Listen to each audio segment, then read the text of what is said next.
Hey guys, the WalterFootball.com After Dark Show for May 21st, 2025.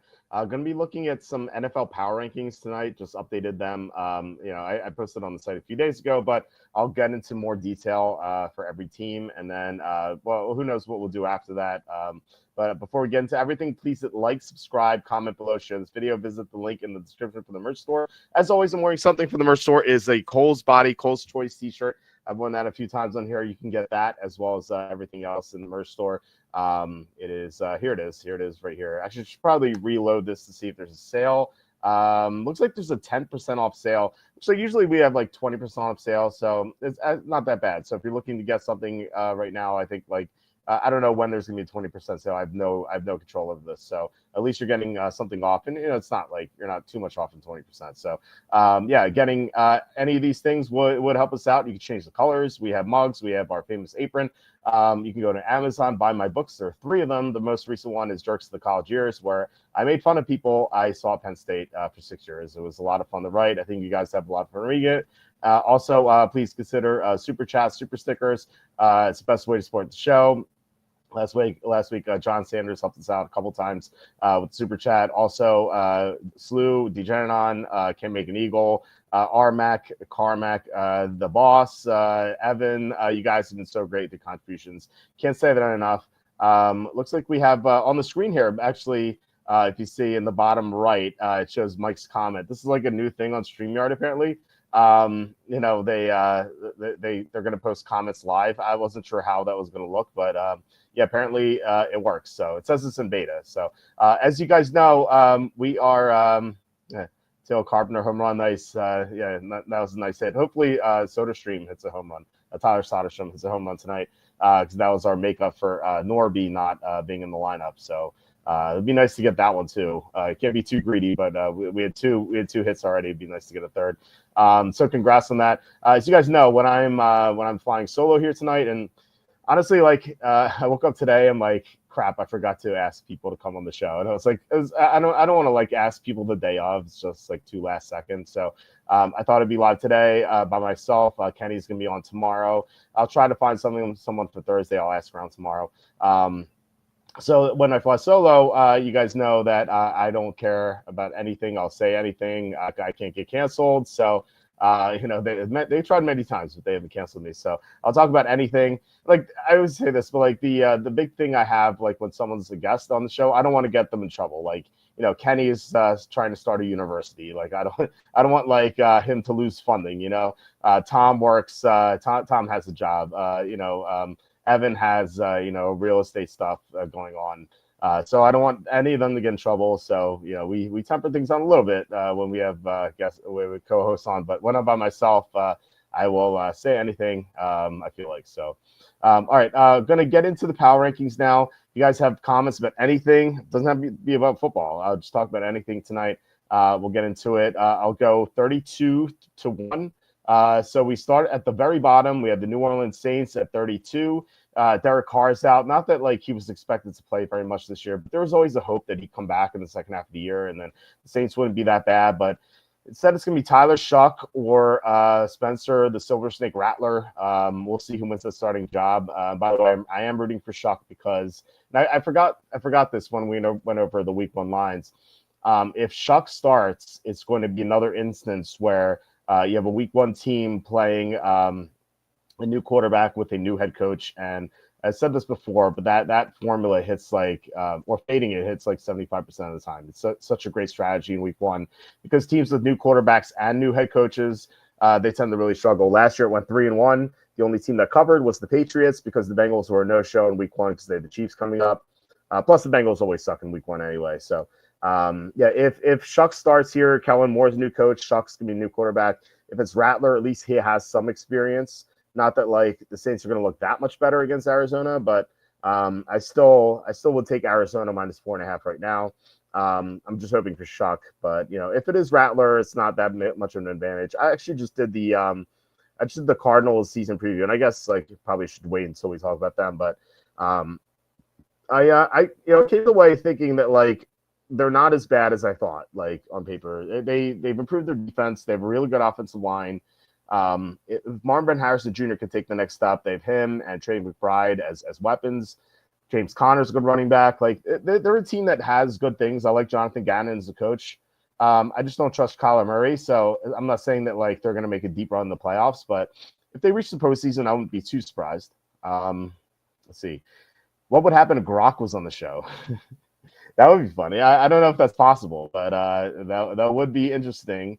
I guess it would yell at me for just not being PC, but yeah, I don't know. I rely on Gronk a lot for a lot. Actually, tonight I was reading my son some bedtime stories, and he's like, "Daddy, read me stories on the phone," which is because my son's really into Paw Patrol, which, if you guys are not familiar, it's a show on Nickelodeon where a bunch of dogs have different jobs and they save people. Like there's one dog who's a police dog, and there's one dog who's a fireman dog, it's a Dalmatian, and the police dog is a German Shepherd. There's one dog that flies a helicopter or something. There's one dog that's a construction worker. And so they use the different skills to save people. So he loves the show Paw Patrol.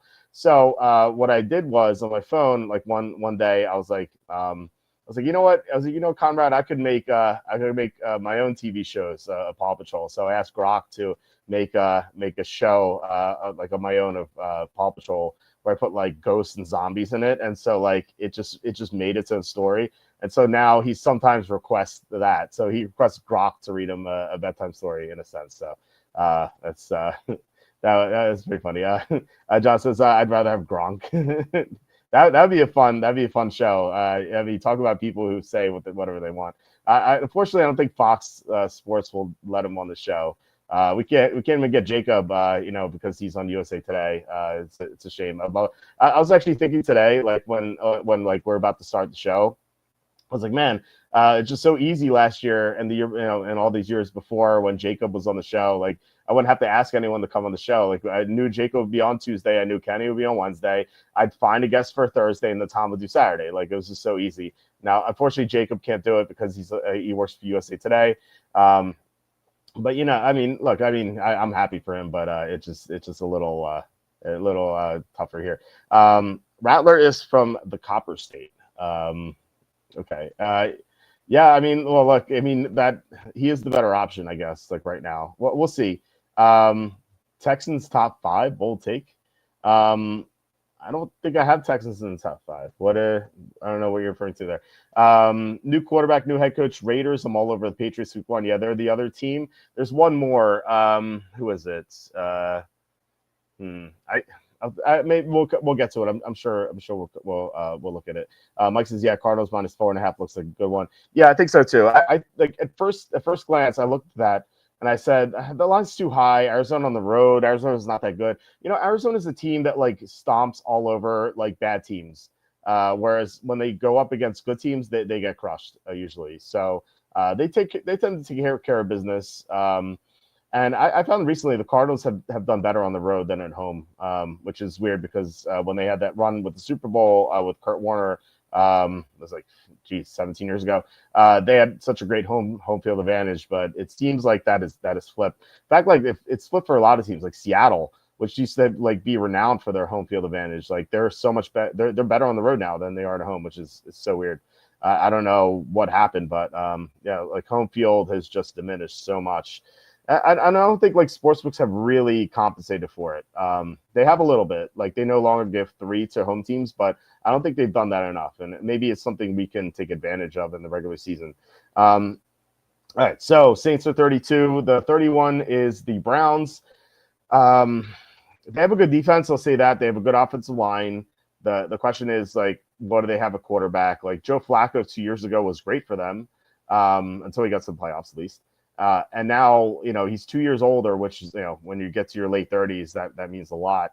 And he looked decrepit last year. Although I will say, I am hoping he starts week 1 because we can bet them against the Bengals. I said that like, if Flacco starts and we get like a good number, 5.5 is fine. I'm hoping for 6, but like, I think that might be my pick of the month. Like it sounds strange to like take the Browns as the pick of the month, but I really don't like the Bengals, and we'll get to them, but I think they are the most overrated team in the NFL. I was actually like thinking about doing some short videos on like the most overrated teams in the NFL, the most underrated teams in the NFL. Charlie Campbell just started doing some short videos. Well, it wasn't that short, but like, like 5-10 minutes or something. Not like a short, it's like 30 seconds or a minute. I actually hate those.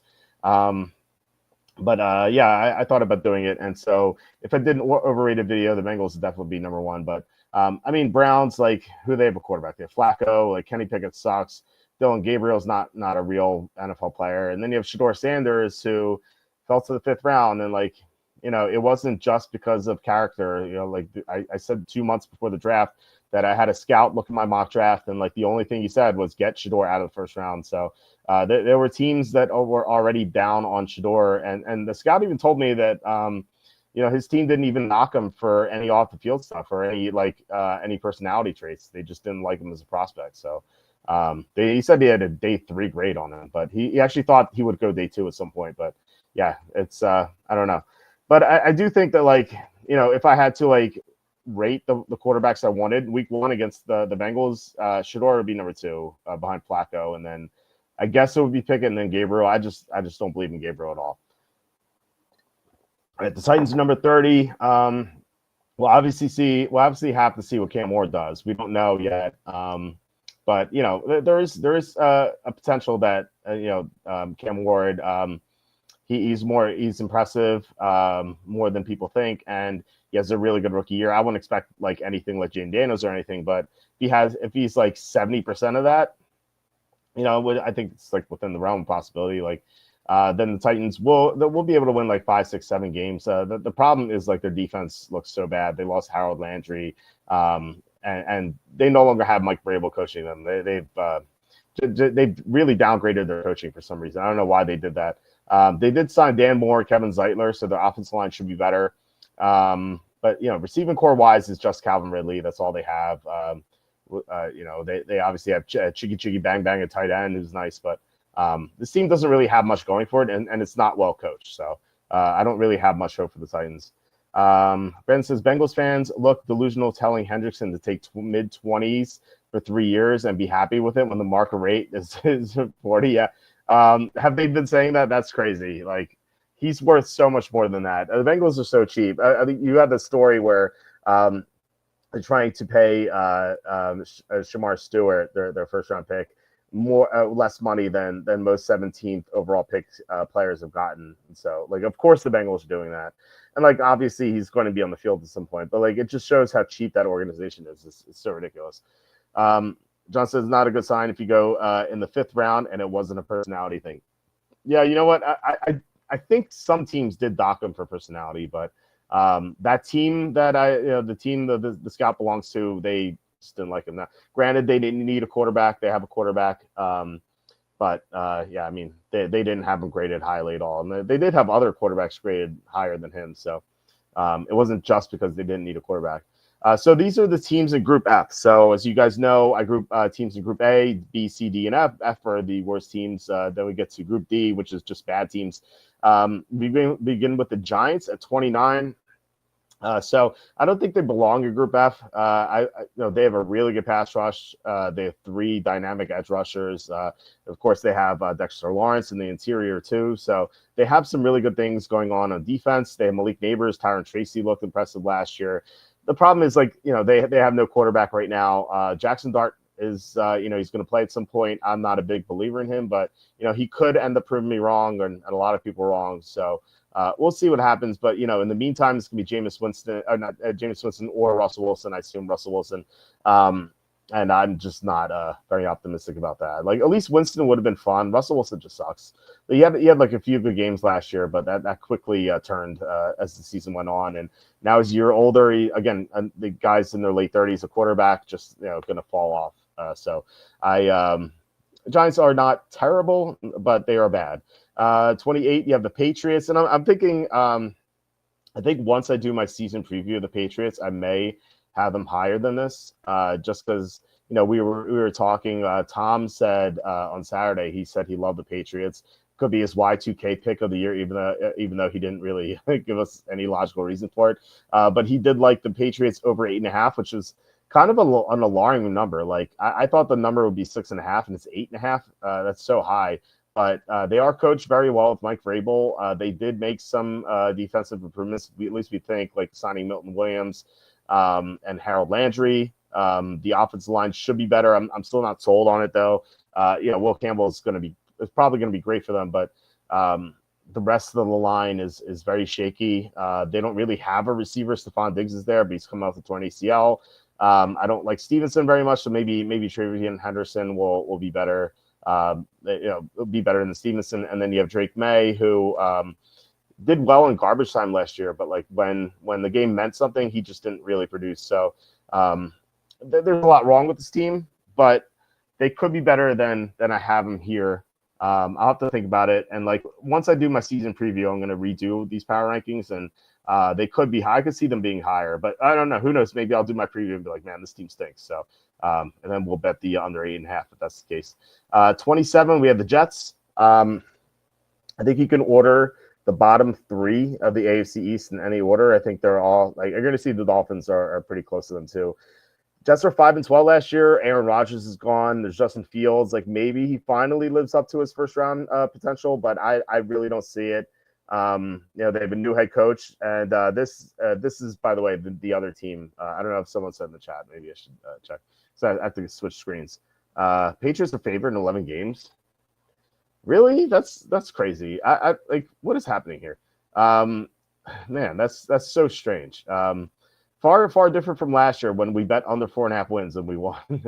Even though it looked kind of dicey after they won week 1, but we won the under 4.5 last year. Like, are they going to be that much better this year? Like, they're going to more than double their win total? I don't know. I mean, I do like Vrabel, but that's insane to me. Dog says hello, dogs. Thanks for joining. Sue says the Bills have to be playing in the easiest division by far. Is it easier than the NFC South? It's the thing is, like, the Bills' competition, I think you could say, is the easiest, but the Bills are in that division. So I would say the AFC East is better than the NFC South because of the Bills. But, like you said, the Bills are playing in the easiest division for them because they obviously don't have to play themselves. So they probably have the easiest competition. I think you're right. All right. So, So anyway, the Jets are another team that has a new coach, new quarterback. Jets, Saints, and Raiders are the three. So hopefully all three fail to cover, and we go 3-0 with those in week 1. 26, we have the Dolphins. I told you guys it's going to be right there. The Dolphins, they have so many holes. Their left tackle is gone. Now they have Patrick Paul, second-round pick, going to start for them, but he was bad last year. I don't know if he's going to really cut it there. He is athletic and he has upside, so we should maybe think about like he could be a good replacement for Armstead, but I just don't know. Storm Duck and Cam Smith are their starting cornerbacks. If Jalen Ramsey's traded, as we think he would be, that's terrible. Ashton Davis is their starting safety. He sucks. The defensive line outside of Kenneth Grant and Zach Seiler just looks awful. And Kenneth Grant might not even be good. He's a rookie. Seiler's good, but like, that's all the Dolphins have on the defensive line. The defensive line is going to get run over. It's just going to be terrible if Grant is not as good as they think. And then there's Tua Tagovailoa, who might not be available because of a concussion. Like, if he suffers one more concussion, that could be it for him. And if he's gone, it's going to be Zach Wilson, the quarterback. So I don't know. The Dolphins, they look pretty bad. You could talk me into the Patriots being ahead of them, and maybe the Jets. I can see myself switching Dolphins and Patriots in this order the next time I do it. But like I said, I want to do the season preview of the AFC East. I think it'll be interesting despite the three teams being bad, just because I'm just so off on the Patriots given where I have them in my power rankings compared to where their season win total is at 8.5. So I don't know. I don't know. Like, maybe I'm not seeing anything. And like, once I dig into the roster, I'll be like, yeah, I agree. I think maybe they'll go 9-8 or 10-7, but I don't know. At this point, I think the under is the way to go, but we'll have to see. It is scary fading Mike Vrabel, though. 25, the Panthers. I know people disagree with this one. I know there's a lot of love for the Panthers out there. Tom, for example, likes the Panthers, although he said that a couple months ago. I don't know if he still believes that, but the Panthers. It's really funny that And people are like, the reason they're hyping them up is because of what they did late last season. So they had 3 games where they really stood out. It was the Chiefs game where they almost won. It was tied in the final minute. The Eagles game where Xavier Legette dropped the winning touchdown. And then the first Buccaneers game where Chuba Hubbard fumbled in field goal range, and the Buccaneers took over and won the game. So those 3 games are the reason why the Panthers are getting so much hype. And yet they lost all 3 of those games. They didn't even win them. So and when they went up against teams that started focusing on them, they got destroyed by the Cowboys and they got destroyed by the Buccaneers the second time. Now, granted, they were dealing with the flu the second time they played Tampa, but still, like they just didn't look like remotely competitive against Tampa. So I don't know. I think that was a mirage against teams that just weren't trying against them, and like early in the season, they're not going to get that luxury. Now, late in the year, they might do that again. So, like, again, we might see a repeat of what we saw last year, where like the Panthers start slowly, and then second half of the year they get some upsets. Maybe they'll actually win this time. So, like, maybe they're a second half team to bet. But right now, I just think they are not good. I think their defense still sucks. It should be a little bit better than it was last year. Like Tershawn Wharton, Bobby Brown, Trayvon Moehrig, we're at it. I like Moehrig the most. There, Wharton and Brown have some potential. They're getting one of the defensive tackles back from injury, so like they'll be better than they were last year. But I still don't trust Bryce Young. Tyrell McMillan should be an upgraded receiver, but I don't know about him. Like I worry about his character concerns. The offensive line, I would say that the offensive line is good. Like, if you want to talk about one like real positive with the Panthers, is that they can block and they'll be able to run the ball if they're not behind. The problem is their defense is so bad that they'll probably be behind. But like if they're playing a bad team that can't really score on them, they should be able to win that game. So this is why they're not in Group F. I think they're safely in Group D. I don't trust Bryce Young. He can't see over the line of scrimmage, so that's definitely a problem. What about Chubb and Phillips? Yeah, the edge rushers. So I'm referring to their 3-man front, not the edge rushing linebackers. Their 3-man defensive line looks awful. But their edge rushers are good. Like that's one. It's probably the best aspect of Miami's roster is their edge rushers. If you want to say Tyreek Hill can bounce back to what he was before, maybe that's another thing. But and then you have Devon Achane, who's pretty electric as a receiver out of the backfield. So like the Dolphins do have some things going for them, but like they have so many holes on the roster. It's just an issue. So that's the distinction I should have made. 6 free wins for the Bills. Yeah. If they go less than 5-1, like something's gone wrong. Like Josh Allen got hurt or something. They should go at least 5-1. Like maybe the Patriots get them at the end. Or I think Jets Bills is the final game, if I remember correctly.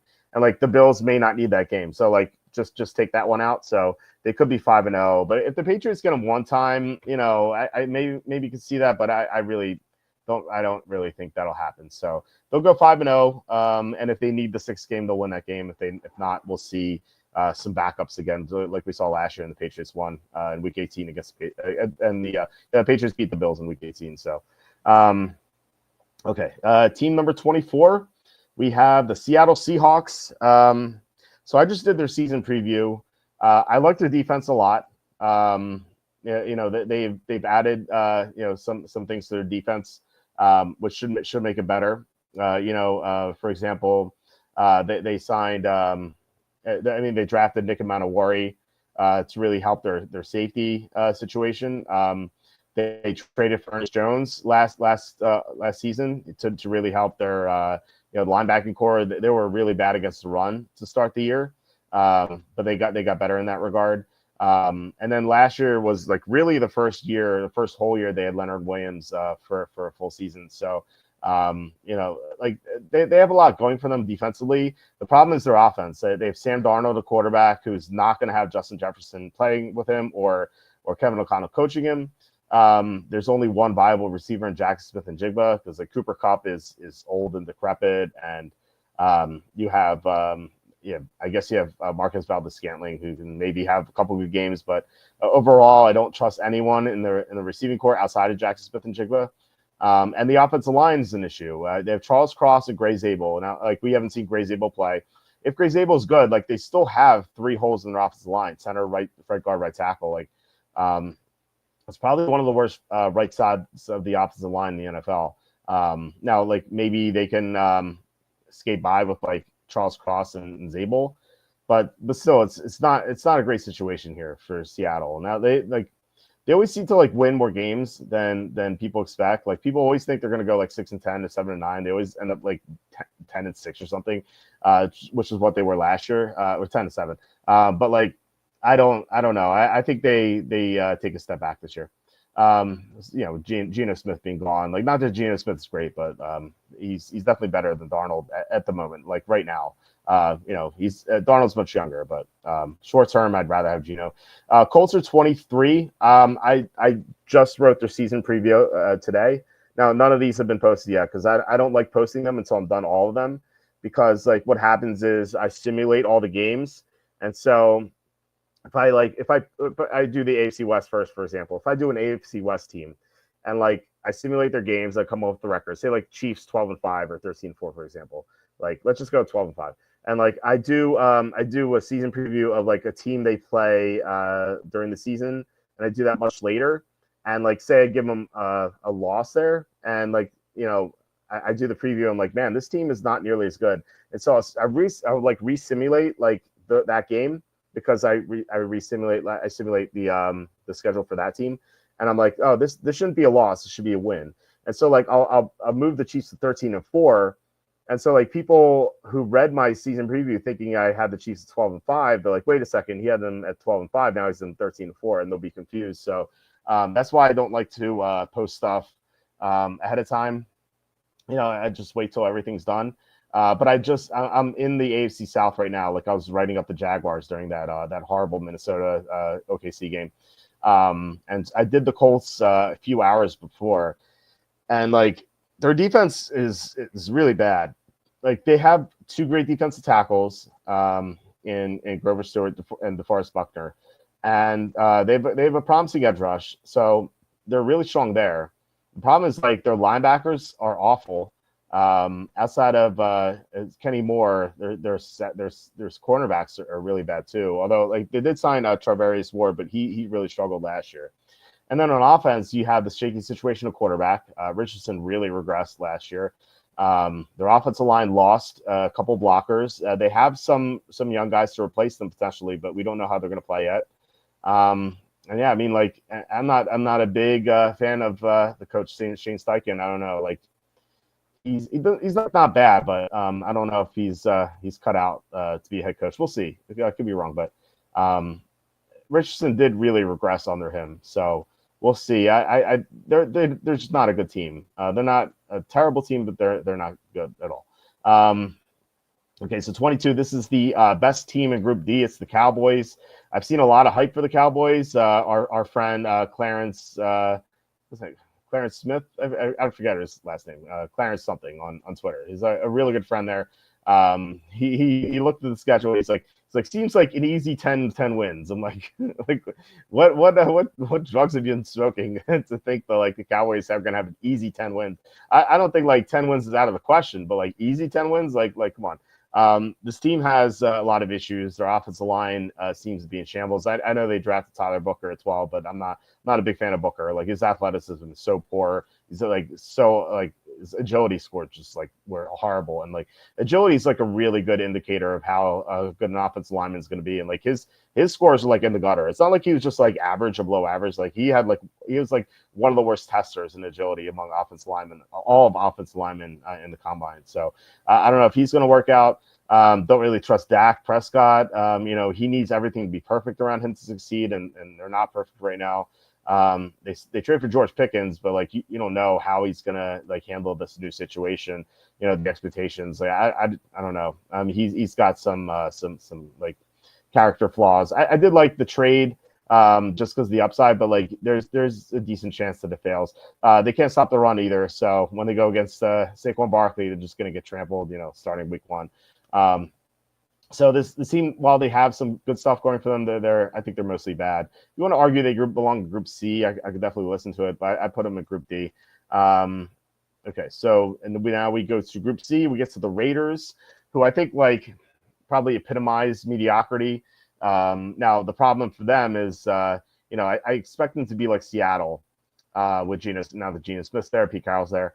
And like Seattle will win like 7, 8, 9, 10 games, but the problem here is that they are in the division with the Chiefs, Chargers, and Broncos. So it's gonna be 6 tough games, whereas like in the NFC West, like usually like one of Rams or 49ers are great, and like the other one's not that good. And then you have the Cardinals, who usually a team that the Seattle can beat up on, especially if Kyler Murray's hurt. But the Raiders have a much tougher schedule. But they have some stability quarterback now with Geno Smith. Like that's something they haven't had in a while. They have Ashton Genty's there. They're going to run the ball a lot with him. The offensive line should be a little bit better. I'm not like a huge fan of it, but it's not going to be horrible. The key thing here is that their defensive line was in shambles last year because Malcolm Kuntz got hurt before the season started, and then what's his name? The defensive tackle that they have there, he got hurt as well, like after 4 games. It was Christian Wilkins. He got hurt after 4 games, and then you had Max Crosby. He got injured. Now he played. He only missed a few games, but like he played hurt and wasn't really himself. So that whole defensive line, which was expected to be the strength of that team, it just wasn't a factor at all. Now, if everyone's healthy, it's going to be a lot better. So I don't expect the defense to be that bad this year. The problem, though, is that they have some serious issues at linebacker and defensive back. They lost the top linebacker, Robert Spillane. They lost the top safety, Trayvon Morrig. So they have a lot of issues in their back seven, but the defensive line should still be really good, and that'll give them some wins for sure if everyone stays healthy. No, Wilson just sucks. Fair enough. Stanley saying, okay, he's trying to answer. I should have posted this question, I guess, first. Hey, Stanley says, hey, Walter, I think the people are underestimating the Giants. I think the only reason why Russell Wilson was struggling is because of the injury and attitude problem with George Pickens. And then John says, no, Wilson just sucks. Wilson does suck. He's not good. We saw him play poorly in 2 years. In Denver, if people blame Nathaniel Hackett that first year, like fair enough, because like Nathaniel Hackett was so clueless. But like the second year with Sean Payton, Russell Wilson wasn't much better. Like, he still really struggled. So no, I don't think the Giants they have much hope with Russell Wilson. If you want to argue like Jackson Dart is going to be a lot better than people think as a rookie, and then he can help him win some games, like I could see that. But like we've seen Russell Wilson struggle. He had like 3 good games last year for Pittsburgh. It wasn't because of the attitude problem with Pickens. No, granted, like Pickens did miss some games, but like overall, just watch the playoff game against the Ravens. He just looks so inept. And a few other games before the playoffs started. I'm really ashamed of myself that I bet the Steelers against the Ravens in the playoffs. That was I think we had a good playoff run. That was definitely one where I was way off. But yeah, Mike says, right, Stanley, the Giants have a decent team on paper and good coaching, should finish higher than, say, Jacksonville. Well, I don't know. Don't sleep on Jacksonville. I don't think they're that bad. We'll get to them in a little bit, I think. So 20 Arizona. So here we go. Jacksonville's 19. 20 Arizona. When I redo this, because I just did my season preview, like I said earlier, I think the Cardinals are better than I thought they were initially. They probably should be like 15, 16 or so. I think they have a chance to make it into the playoffs.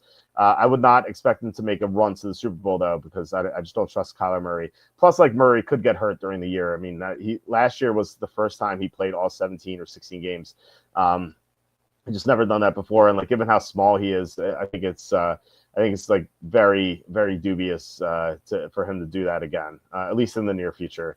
So, yeah, I already talked about the Cardinals a bit. So here's Jacksonville at 19.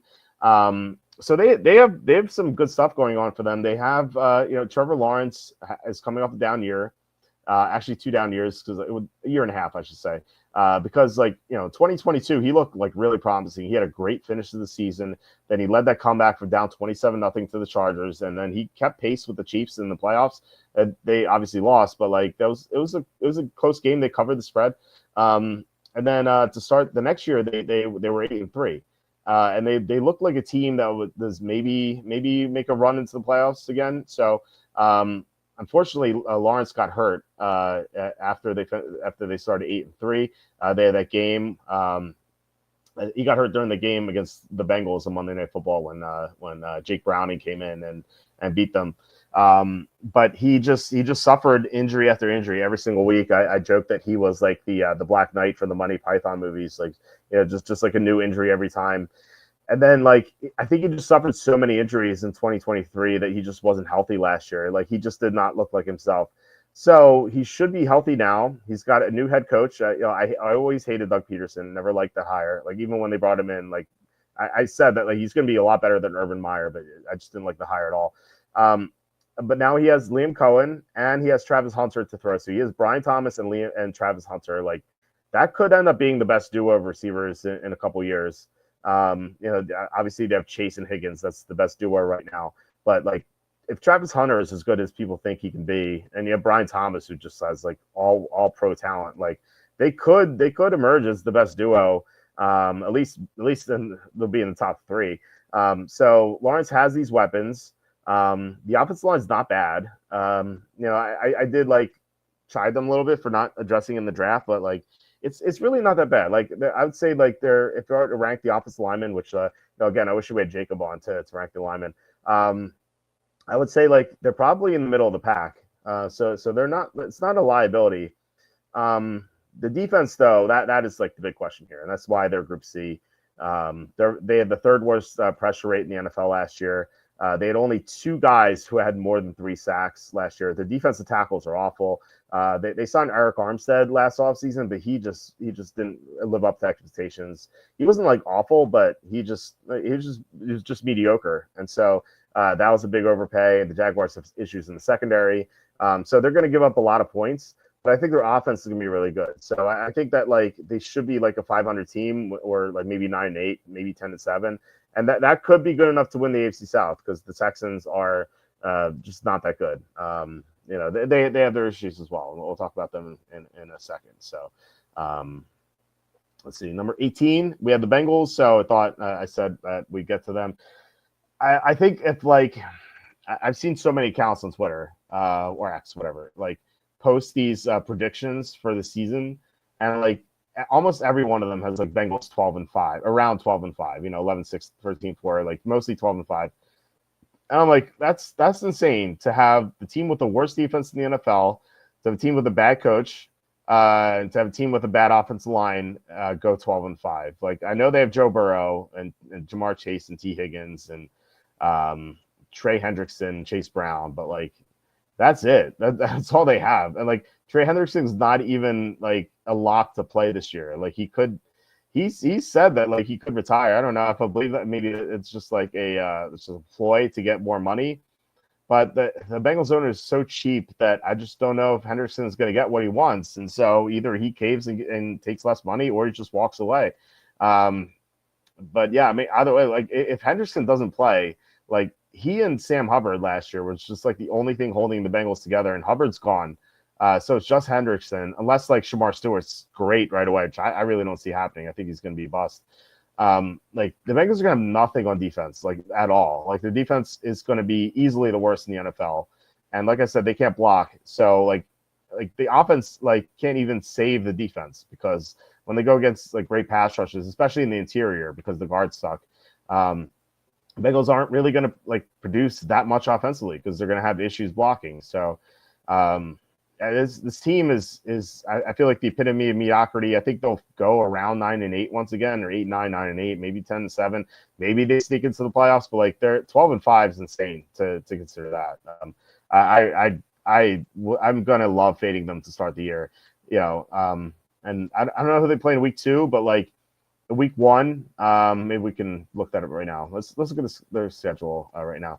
So week 1, like I said, I love the Browns week 1. I think they could win outright. The Bengals lost to the Patriots outright at home last year. And Bengals, so they start with the Browns and then home to Jacksonville. Yeah, I like Jacksonville more than people think this year. And then at Minnesota. So that could be an 0-3. And then at Denver, it could be 0-4. Detroit could be 0-5. At Green Bay, this is a tough schedule. Pittsburgh, like we should be looking at their under win total. You have the Ravens twice after that. some easy games here at the end. So Dolphins, Cardinals, Browns. If you're like 1 win away from the under, maybe you want to hedge late in the year because those three are kind of easy. Arizona maybe not so much, but this stretch is brutal right here. You have Pittsburgh. Forget New England. You have Pittsburgh, the Baltimore, Buffalo, Baltimore. Like that's so rough off the bye. Maybe that Pittsburgh game they'll have an edge off the bye, but again, like their coaching is not great, so I don't know if they can take advantage of that. This team, I think we can make a lot of money fading them. Let's see. If Jaguars. Okay, hold on a second. Okay, is that to catch up? Sue says for overbetters, the Jaguars look like that kind of team. Yeah, I think so too. And by not that good, we mean better than the Jaguars. Yeah, downvote for the Jaguars there. If the Jaguars played the Bungles, would the number of punts be over a half? It would be like 44-41, right? Like no team would punt. Burrow should be like minus 4,000 in most passing yards this year. Yeah, I would think so. I think he's the favorite to lead the league in passing. The only downside is that offensive line could get him killed. So I hope he doesn't get hurt, but like that could definitely happen. And then Brandon says, imagine how pissed Bears fans would be if Caleb Williams got 3,999 yards. Yeah, because they've never had the 4,000-yard passer. Like they have a chance this year, with Ben Johnson, and I've said this before. One of my friends bet the Bears to win the Super Bowl this year because, well, first of all, he loves the talent on the roster, and second, he thinks Caleb Williams could be elite. And I'm like, well, we'll see. But only 2 first-year coaches have ever won the Super Bowl, and their quarterbacks have been Johnny Unitas and Joe Montana. So he's got to work. Ben Johnson's got his work cut out for him. We'll see. I don't really agree with this assessment that my friend has, but I don't know. Maybe he'll be right, and I'll look stupid. But I wouldn't bet them to win the Super Bowl. I like the Vikings more in that division. The Texans are 17, so here they are. Like Texans, Jaguars, not too much between them. C.J. Stroud looked broken in the second half of the year, especially when Tank Dell got hurt. Like he looked like he just wanted to quit football. He looked so dead. Now he did recover a few weeks later, and he beat the Chargers in the playoffs, so, which is nice. But yeah, I don't know. The Texans have receiver issues. They obviously have Nico Collins, but then after that, just a bunch of question marks. Christian Kirk is always hurt. They have 2 rookies in Higgins and Noel. We'll see what they do. The offensive line is a big question mark too. You have Cam Robinson and Trent Brown as starting tackles. I don't really like. I have no faith in Trent Brown staying healthy, and Robinson's just mediocre. The interior blocking is bad too. The defensive line is at least great. That's like the best thing to have going for them. And that really helps the secondary too. So the defense is really good. The offense is a question mark. So you could argue Texas should be a little bit higher, but I think they're pretty average. But in the end, in the AFC South, that's gonna be good enough. And they'll win. They'll get the 4 seed and they'll beat the 5 seed again, and they'll get crushed in the second round. It's probably gonna happen. Here we go. Bears are 16. So yeah, like I said, I think the Bears would be better this year, but I think they're overhyped right now. I like the changes they made in the offensive line, but they still have to gel though. So it's a lot of new pieces. We have to see how Ben Johnson coaches. Caleb Williams can't have brain farts in the fourth quarter again. He did that twice last year. Like the first time got Eberflus fired. Then he did it again 4 weeks later at Seattle. I don't really trust him, although he will be coached up by Johnson. So we'll see what happens. The defensive line has issues against the run. They didn't really do anything to fix that. So the team definitely has problems. Like I said, I wouldn't bet them to win the Super Bowl, but they could make the playoffs. They're definitely on the border of making the playoffs. So we'll see. We'll see how that works. But I think they're pretty average. 15 Buccaneers. So Liam Cohen's gone, which I thought to be in trouble with Dave Canales gone last year, but Liam Cohen is great.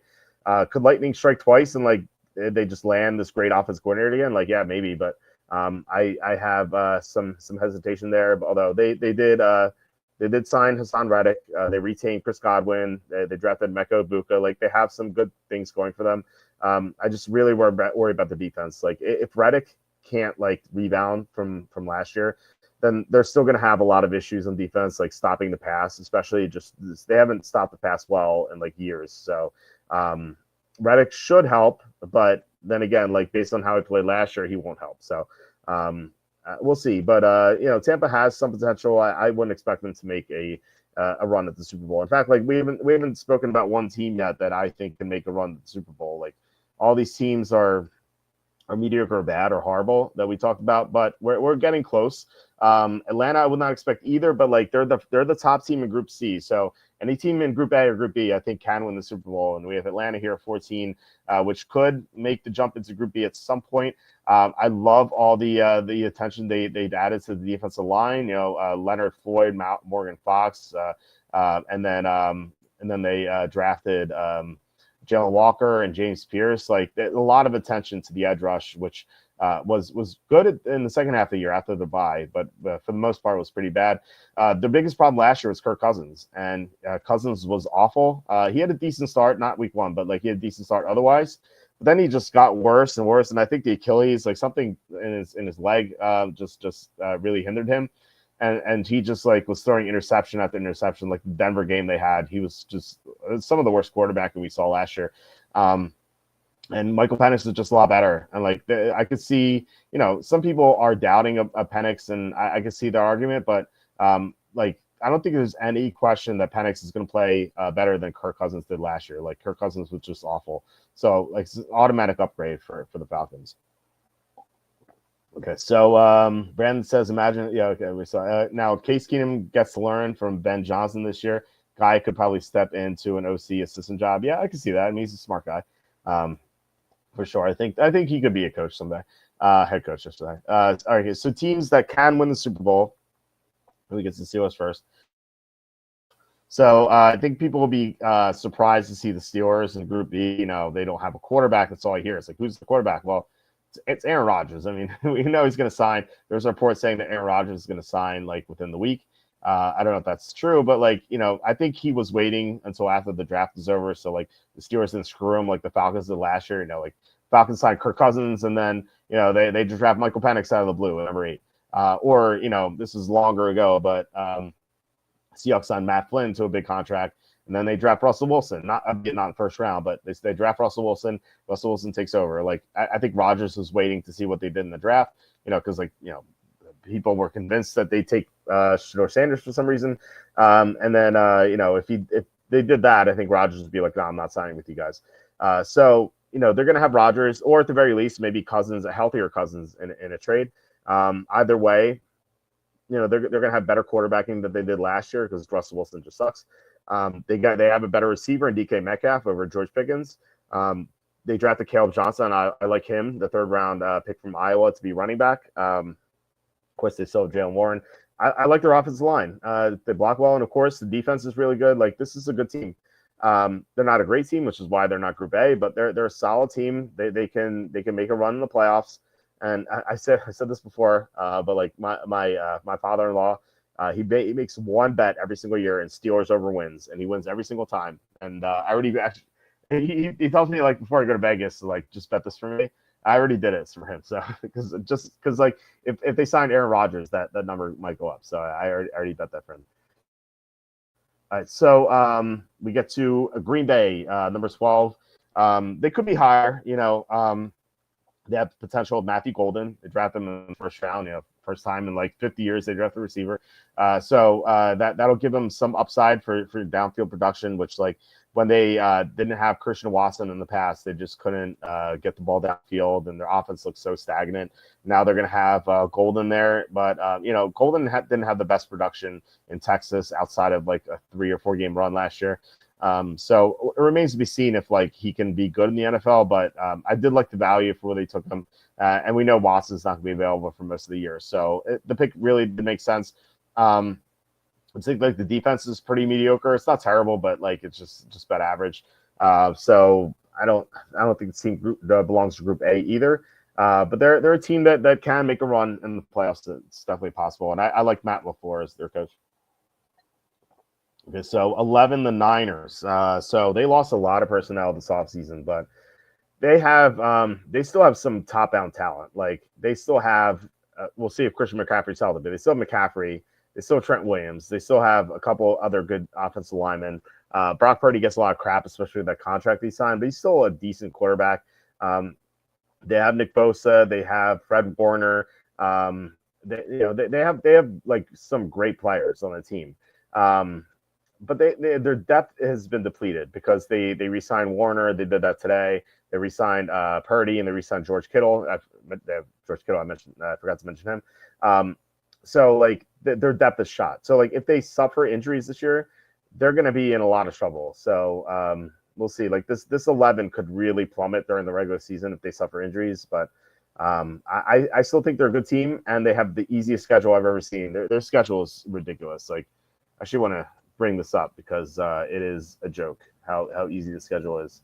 Let's look at it. All right, so the schedule is okay. So they start at Seattle, at New Orleans, at home against Arizona, at home against Jacksonville, at LA Rams. So obviously tough one. At Buccaneers, home against the Falcons, at Texans. And then you have at Giants, home against Rams, at Cardinals versus Panthers, at Browns versus Titans, at Colts versus Bears versus Seahawks. That is except for the Rams games and maybe you are the Texans game. Like that is such an easy schedule. It's so ridiculous. So they'll be able to rack up wins. I just I don't think they have the depth to really make a run in the playoffs, but we'll see. I mean, maybe they drafted well, and some of these unknowns are going to be good depth players. So, Randy says Atlanta might trade Cousins at the trade deadline if they are out of the playoff picture. Yeah, I can see that. I do think like it's going to be tough for them to be out of the playoff picture because that division's so bad. Although like if Tampa starts like 7-1 or something, like I maybe, but like. I doubt that's going to happen. So, like, I feel like every team is still in the playoff picture in the NFC South until, like, December, but I do think that, like, he could be a trade target regardless. If a team's desperate and they lost their quarterback, like, for example, like, if the Chiefs lost Mahomes for the year, like, they might want a rental with Cousins or something. Say, like, the Bills, if Josh Allen goes down, they might want to try to trade for Cousins to kind of preserve the chances. So that could happen. Another late buy, yeah, definitely helps. I know teams really love those late buys. The Lions last year were so pissed that they had the week 5 buy. I know Charlie talked about that. They were so angry. So yeah, teams shouldn't have week 5 buys. Like week 6 maybe even it's too early. Like it feels like every team's buy should be like between week 7 and 12. I think that's like the most fair thing to do. All right, let's get back to the power rankings. We go to the top 10. We have Denver Broncos at 10. So I was down on them last year because they didn't beat any teams above Group C. They were 0-6 straight up, 1-5 against the spread against teams above Group C. I'm not counting the final game against the Chiefs because the Chiefs had all their starters. But they just couldn't beat any team that was above average. But I do think that like now that they signed Evan Ingram and Talanoa Fonga and Dre Greenlaw is injured right now, but he'll play eventually. These were nice additions. Bo Nix has experience now. And I think that this team can take the next step, even though they didn't last year. Like they were a fraud in the playoffs, and betting against them was really easy against the Bills. But this year they're going to be better. They can make a run to the Super Bowl again. Like any team in Group A or Group B can do it.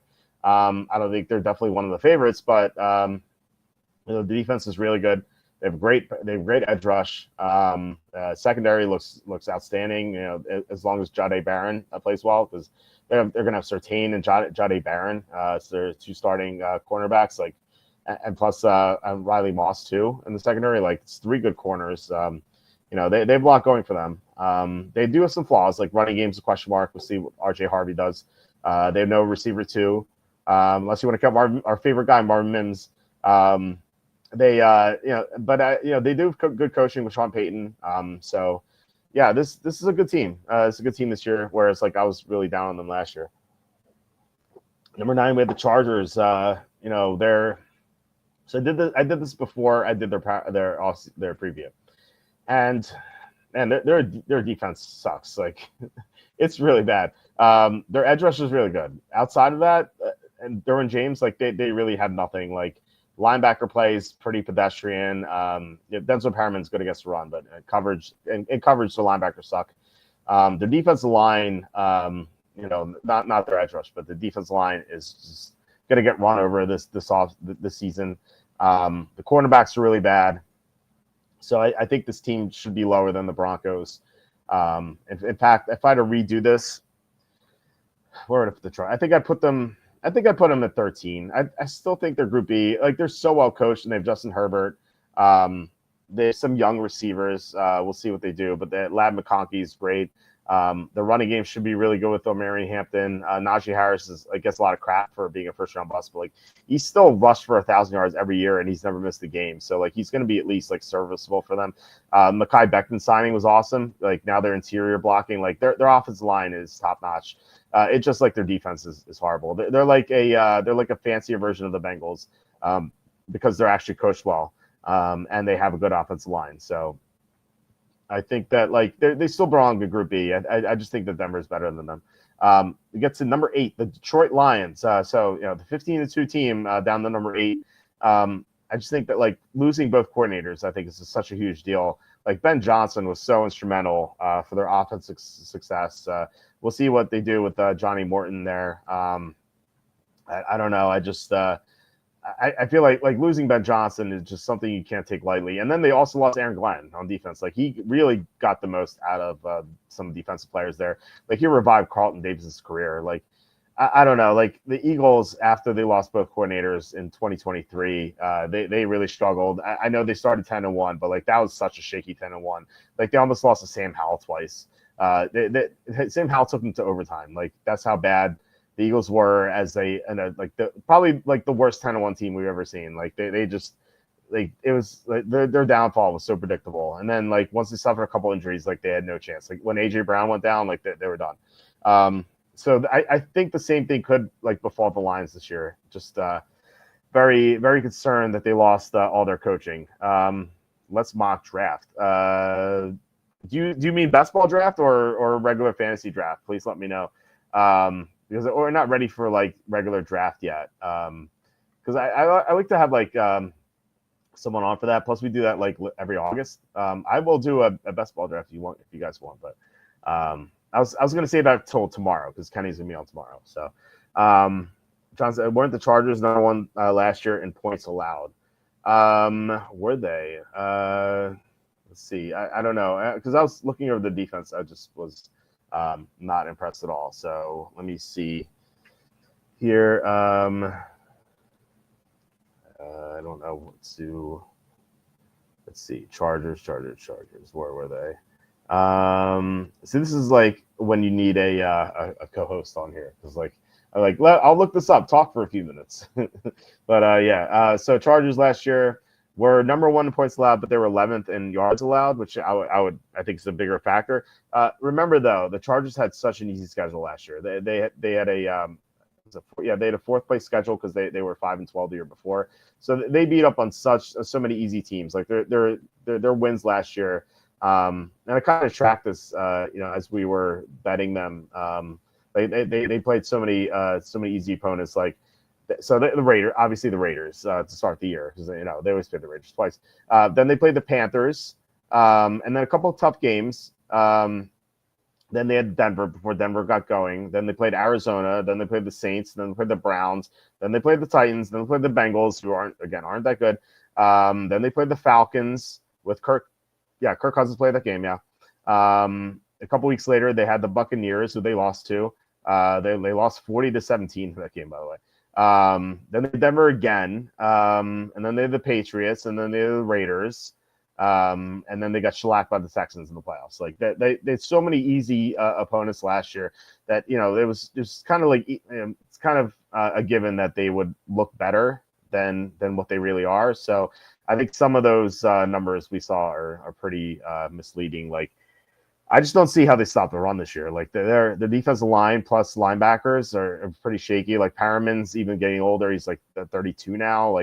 How much longer can he play well? I don't know. But yeah, I love their offense, but their defense has some major holes. And they did lose some defense players too this offseason. Let me pull that up. But yeah, they lost. Who they lose? They They lost Morgan Fox, Poona Ford, who's that they helped against the run. Asante Samuel Jr. He's gone. Christian Fulton, Marcus May. Marcus May is not really a factor, but they lost some defense talent. Not like amazing players, but still like they're going to be worse this year than they were last year for sure.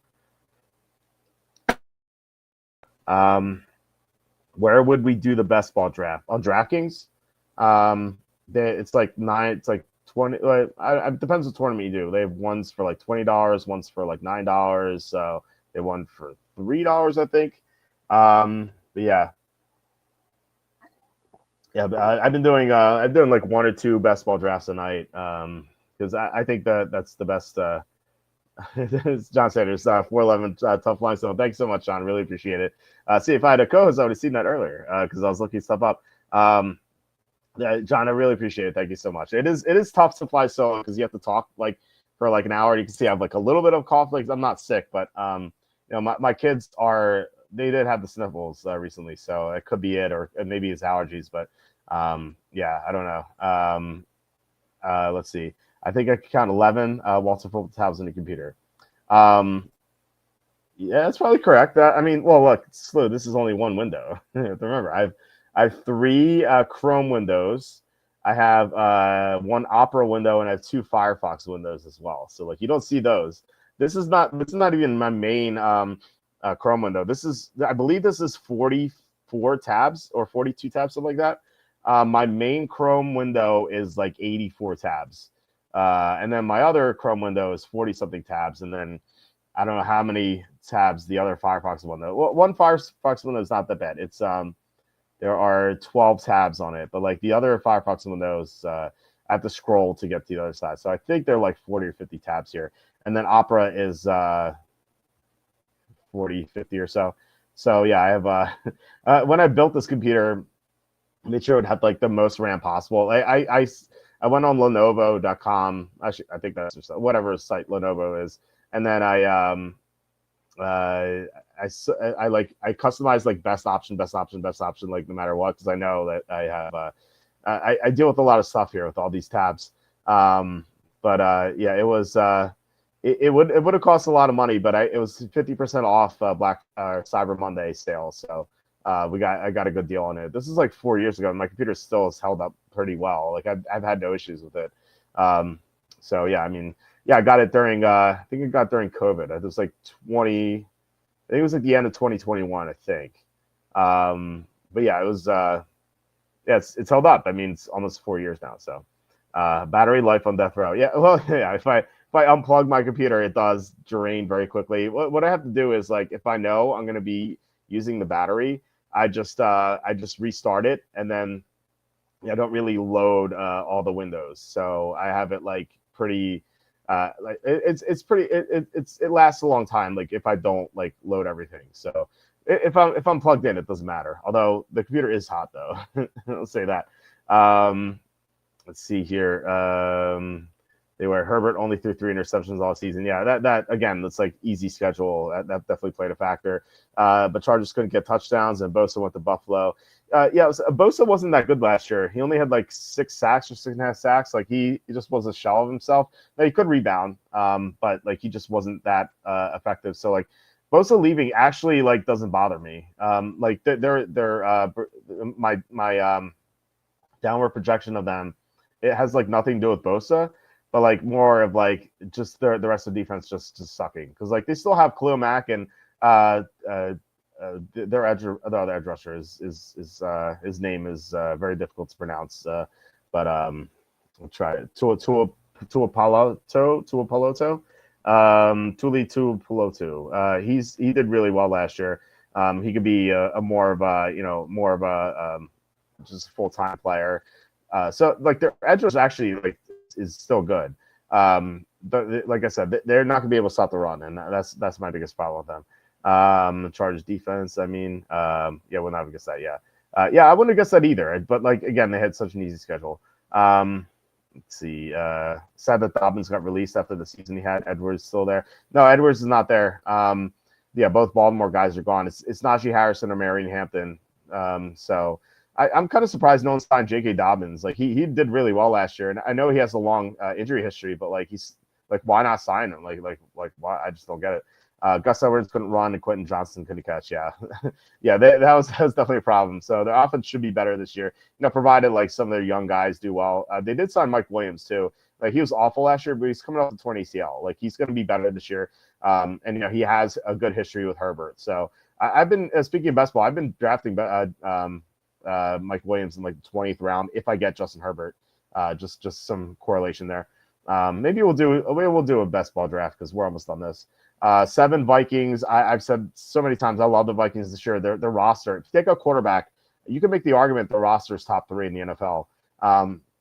Obviously, quarterback's a factor. But Kevin O'Connell, this is his handpicked guy, JJ McCarthy, and like he was the 10th overall pick, 10th overall pick, and like they like him a lot. And if Kevin O'Connell likes a guy, you have to factor that in. They signed Ryan Kelly, Wolf Fries. They drafted Donovan Jackson in the first round. Their offensive line should be awesome. And in fact, like when Kevin O'Connell drafted Donovan Jackson, he called Jackson and said, he's like, hey, do you want to come join the best offensive line in the NFL? So like that's definitely a motivating factor for them because their blocking wasn't that good last year. And Christian Darrisaw, speaking of, is going to be back. Their defense with Brian Flores is great. As long as they don't play a quarterback that's great against the blitz like the Stafford. This team is going to be a huge factor this year, and I bet them at 40-1 to win the Super Bowl. So I definitely like them a lot. Number 6, the Washington Redskins. So Cinder on Twitter. I don't know if he's listening here, but he like every time I say I placed the bonus bet with the Redskins exacta, he's like, this is stupid. They're never going to win. But and Cassandra, of course, Cassandra does not like my stance on the Redskins, but I think they're a really good team. I mean, they have Larry Tunsil now. They have Deebo Samuel.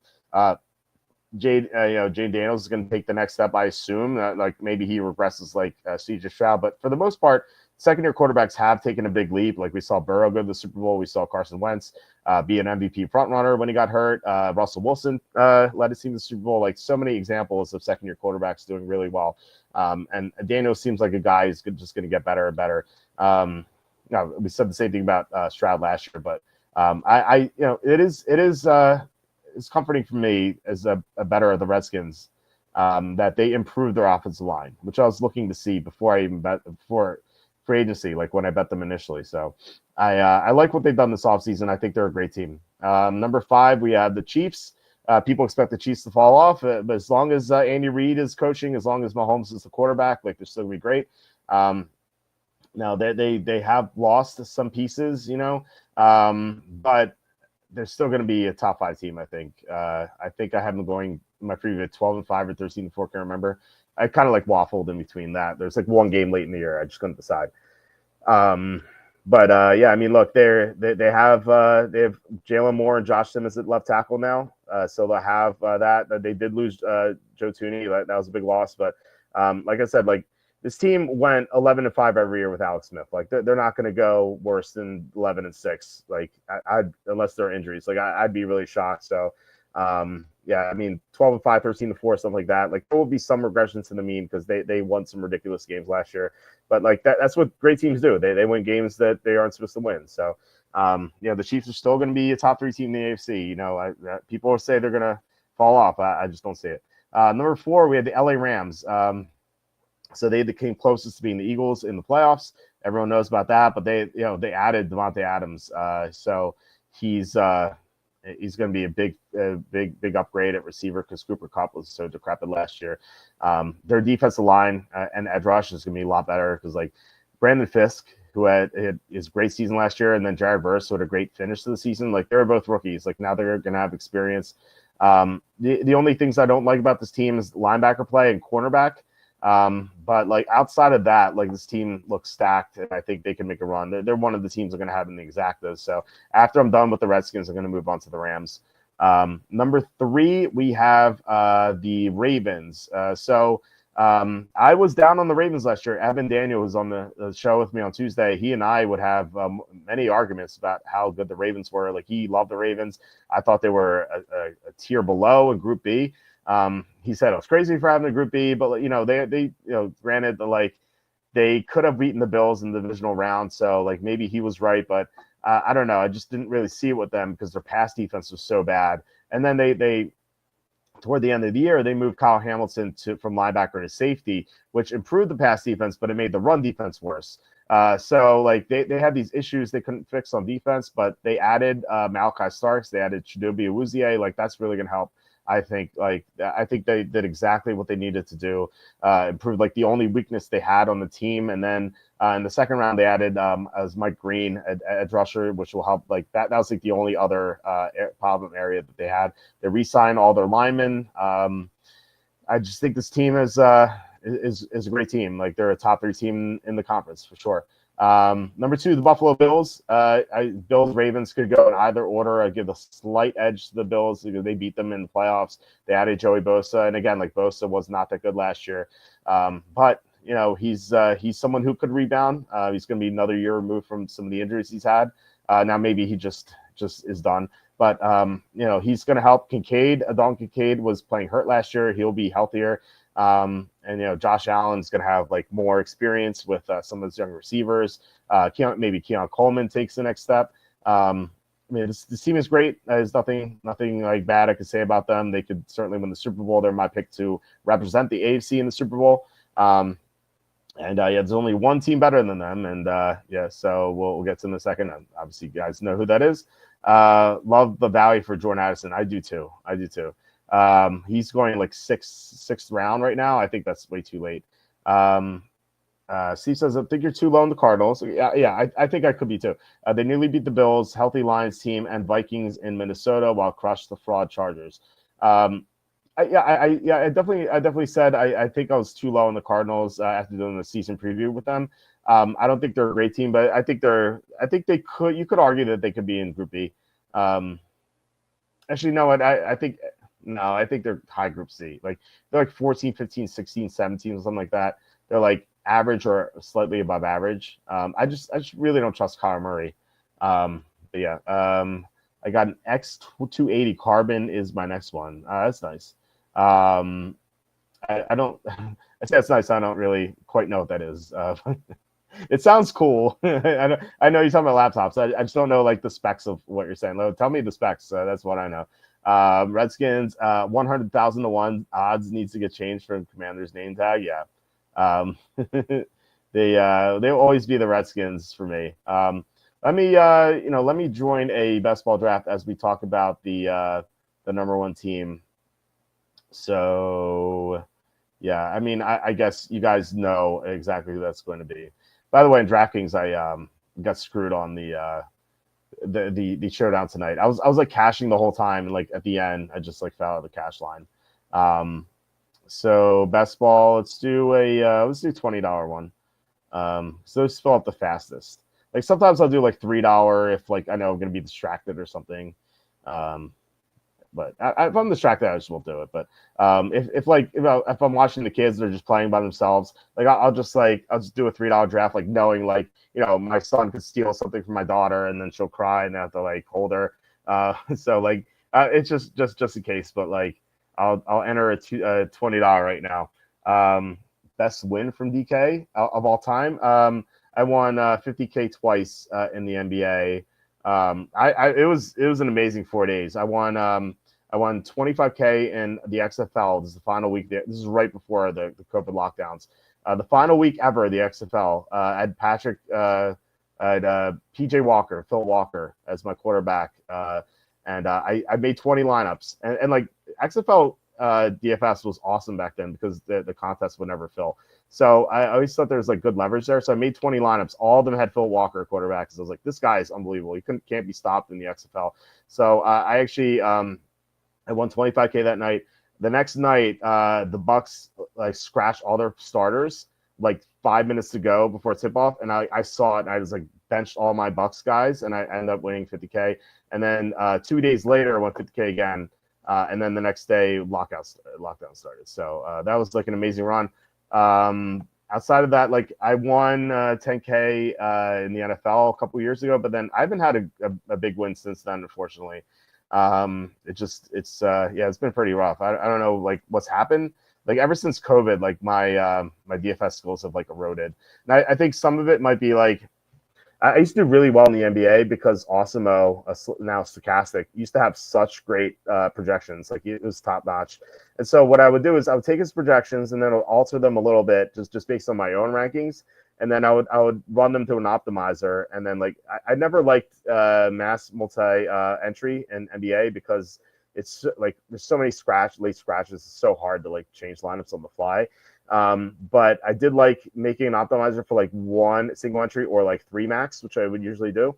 And then like no joke, I would win like a tournament every week or every 10 days. Like it was insane. Like his stochastics or Osimo's projections back then, they were so good, but they're not good now. I don't know what happened. Like he got married. Maybe that's an issue for him. Like he got distracted. Like their projections got really bad. And I'm not saying that because like, we have beef with them or anything, but and I do, like in fairness, I do, like they really screwed me. I don't want to get into it because like maybe for another time, like I said, like I'll answer anything, but like there could be some legal stuff, but they really screwed me as like an affiliate, and so it just ended like terribly. So and I'm not saying that because because of how they screwed me. I'm saying that because of like I would like, even if they screwed me, I'd still be a client. I would still like be a member of theirs if their projections were good, but they're not anymore. I don't know what happened, but like there was just a major regression, and I think like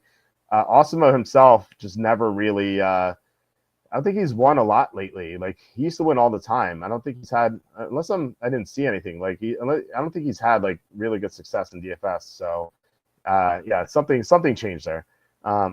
So let me see. Let me refresh this. Okay, so we're almost full. $13.99 for a salad bar with a sandwich. Is that a restaurant where your $12 hamburger down the seats? Seriously, yeah, it was like $14 for a salad bar at the local diner. Like the waitress is like, she's like, it's $13.99. Do you know that? I'm like, yeah, I'd pay $19.99 for it.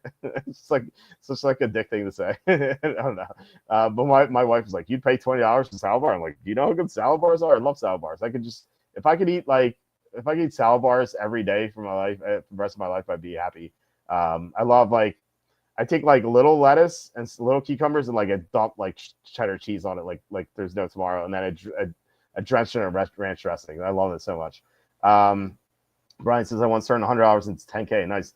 Through various NBA and alpha parlays, finally cashed after putting that final 10K on Michigan college football championship, 15K cash. That's awesome. Yeah, congrats on that. That was an easy win for them. So yeah, that's really cool. So your big win is more recent than mine.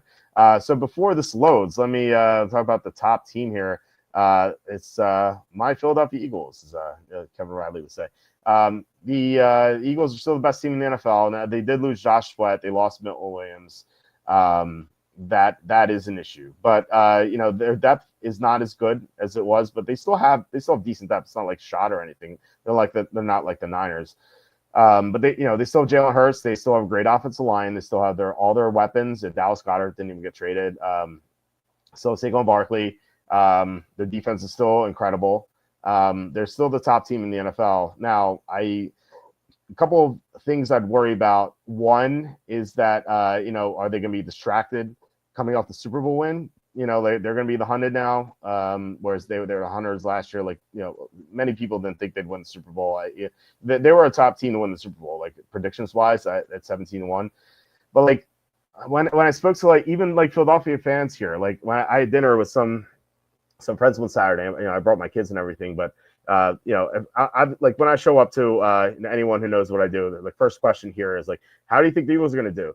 And so at this point, I think the Eagles were 2-2. I think they were on their bye, and the guys they're like, what do you think about the Eagles this year? I'm like, I have them winning the Super Bowl, and they're like, really? They're 2-2. I'm like, oh, yeah, I think they're a great team, and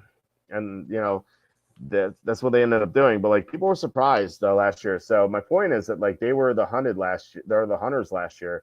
Now they're the hunted, and they could be distracted. It's definitely possible off their Super Bowl win. They're not like the Chiefs that win every year. This is new to this current roster. So we'll see. And the second thing I'm more worried about is that they lost their offensive coordinator. Kellen Moore. Like, Yeah, it's only one coordinator. It's not like both for Detroit, but it's still a loss. I think that could impact them. So they have some flaws, but yeah, I think that they're still the best team in the NFL. It looks like our draft is ready to start. Where am I? Let me see draft board. I usually draft on my phone. I'm not used to this, even though we've done this a lot. So I'm pick number 11. So let me enlarge this. So yeah, so we should be getting like Brian Thomas or Nico Collins here. So let me see. John says, I found it's much easier to turn 10K into $100. Yeah, just invest in AMC and don't sell at the top. Just hold your shares like an idiot, and you'll turn a lot of money into a little money. That is the easiest way to do it. So yeah, don't ever buy AMC. So we start our draft off. So Jamar Chase and Barkley go. That's been the chalk I've noticed.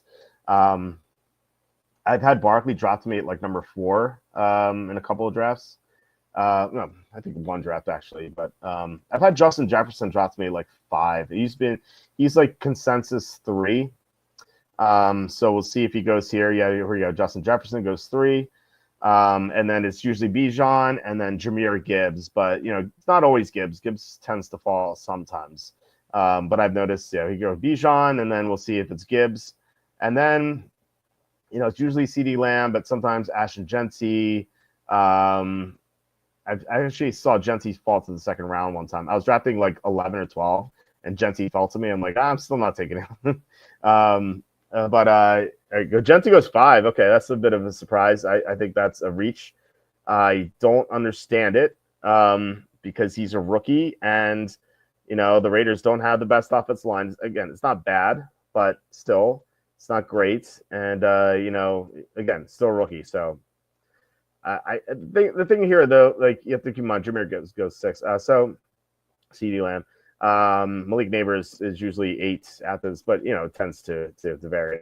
Like the thing is, like Pete Carroll's son is the run game coordinator, and Pete Carroll wants his son to be a head coach. So maybe he will run Genty in the ground for that reason, but still, he's still a rookie though. Like I would not take him over even Gibbs or Lamb. I'm not even crazy about Gibbs or Lamb. I would still take Gibbs or Lamb over him, but I would take Malik Neighbors over him. Puka Nacua just went. I would take him. I would take Brian Robinson. I would take Nico Collins. Neighbors just go. So we're looking at Nico Collins or Brian Thomas, I think. Amon-Ra St. Brown's here. I have not drafted Amon-Ra St. Brown at all this year. I have done like 50 or so drafts. I'm estimating. Derrick Henry goes. So St. Brown's available to us. It's I have no exposure to him, so let's draft him. This is like I haven't seen him fall this far. I'm just low on the Lions, That's why I like outside of Gibbs and a couple of drafts, I have not drafted any Lions at all. Brock Bowers goes 112. Okay. I have not seen that. In fact, like I had Brock Bowers fall to me at like 208 or 209 one time. And I've taken him every time, like late in the second round when he's there. I just think like he just has like unique production at his position. He's like by far the best tight end.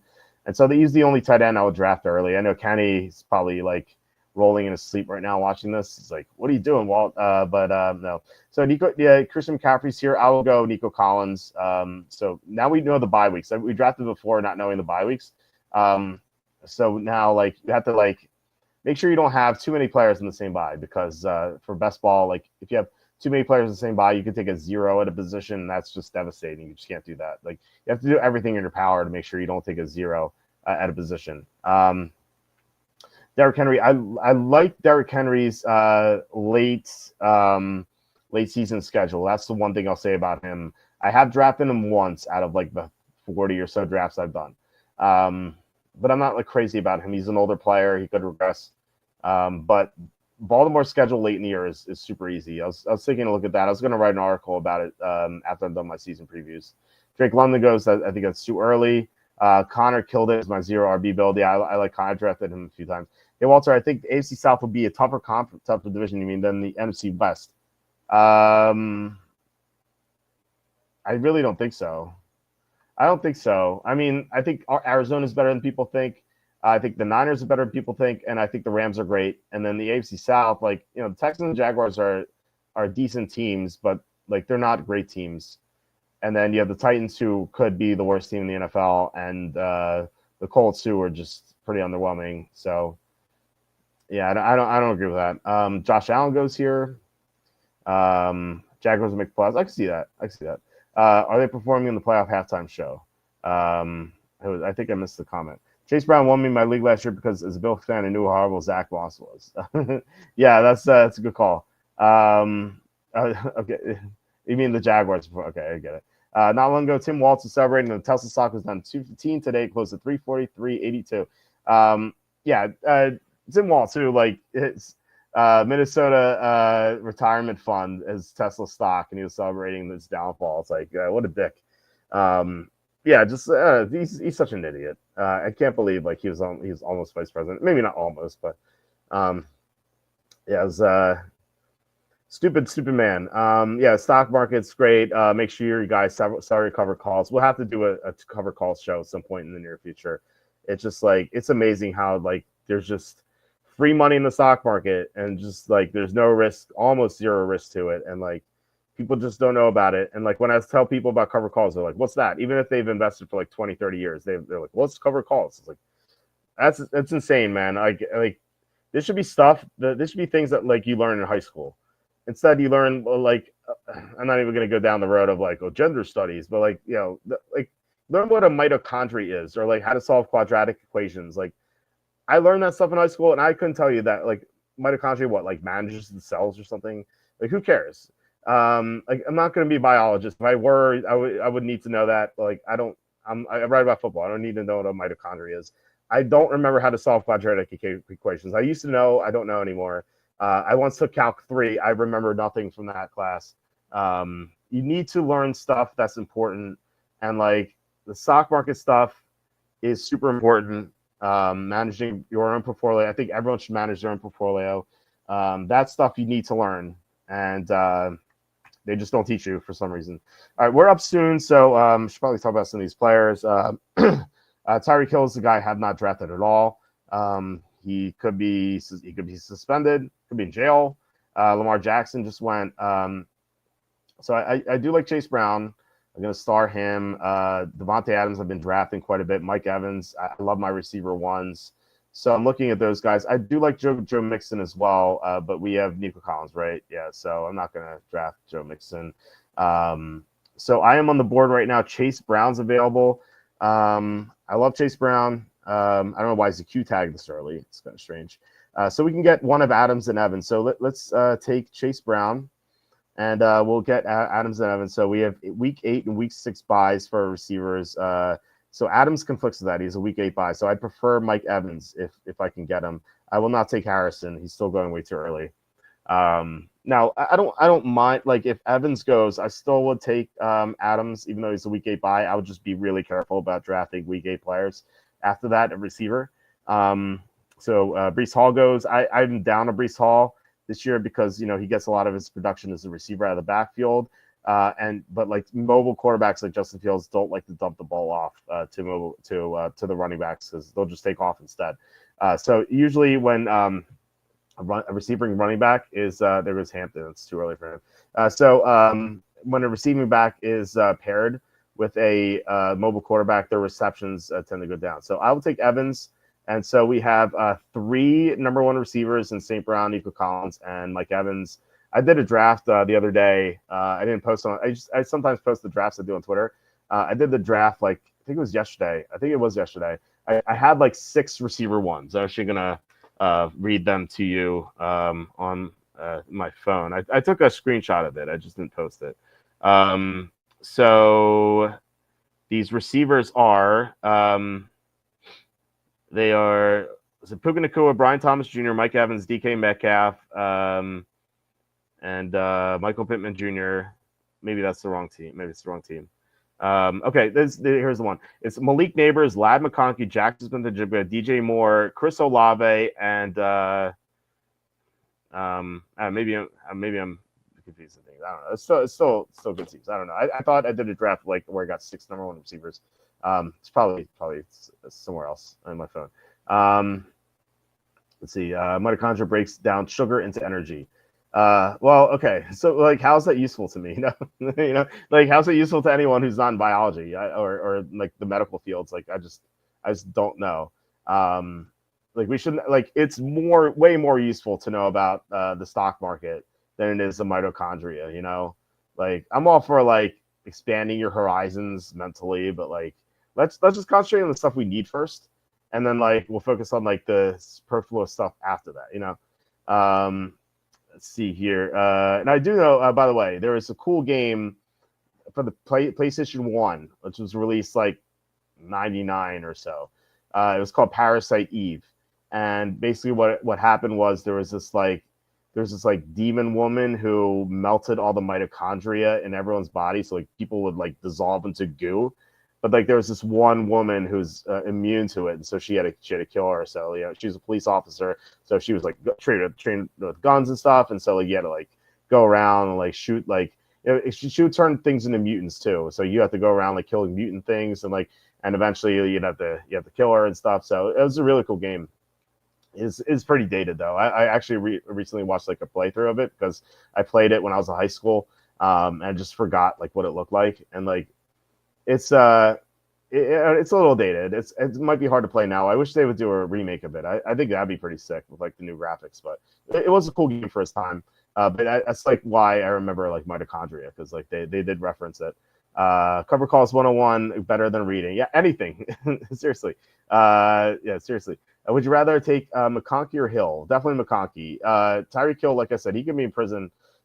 He's an older receiver. The offensive line sucks, so he's not going to get much downfield. Tua could be hurt too. McConkey just a no-brainer for me. It's not even close. Not really, not even close. Okay, let's see. Brian, I didn't bet the election because I could not get myself to trust the election after 2020, 81 million quote-unquote votes. Yeah, same here. So actually, I did bet Kamala to win the popular vote as a hedge, as a hedge of being like, okay, the economy is going to be a lot better, so we'll do better with Trump, and like if not, then I'll make a little money here on Kamala.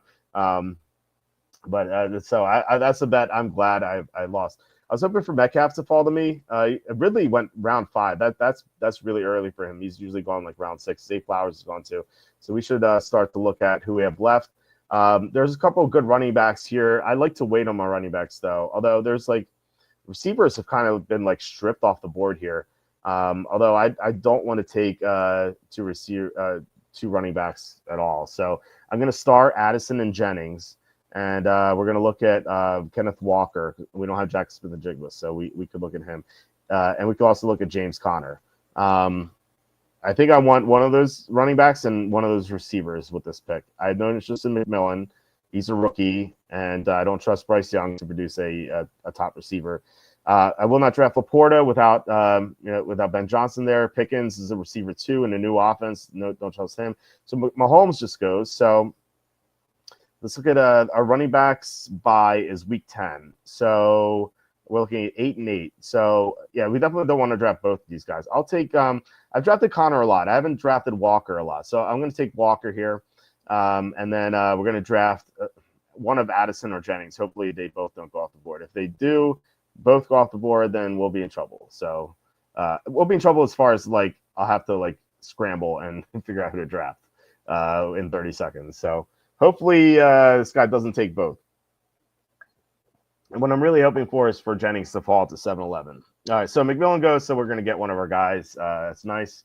I don't like this guy's team at all. I like the start. Start's good, although Bowers 112 is questionable. Hall's going to decline. Hampton's a rookie. McMillan's a rookie. This 12 team doesn't look well built at all. And I like this guy like stacked the Chiefs passing game as if the Chiefs passing game is worth stacking. Like, what are you doing? All right, so Waddle went off the board as to quote Butters, who comes on the show sometimes. Hold on a second. I should so Addison's by 6. Our receivers are 8 and 6, 9.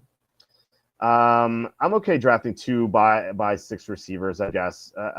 It's okay. It's okay. Just we have to make sure we don't get another by 6 receiver. Anyway, Butters calls Jalen Waddle a pyramid scheme, which I like a lot. I think that's very very appropriate for Jalen Waddle.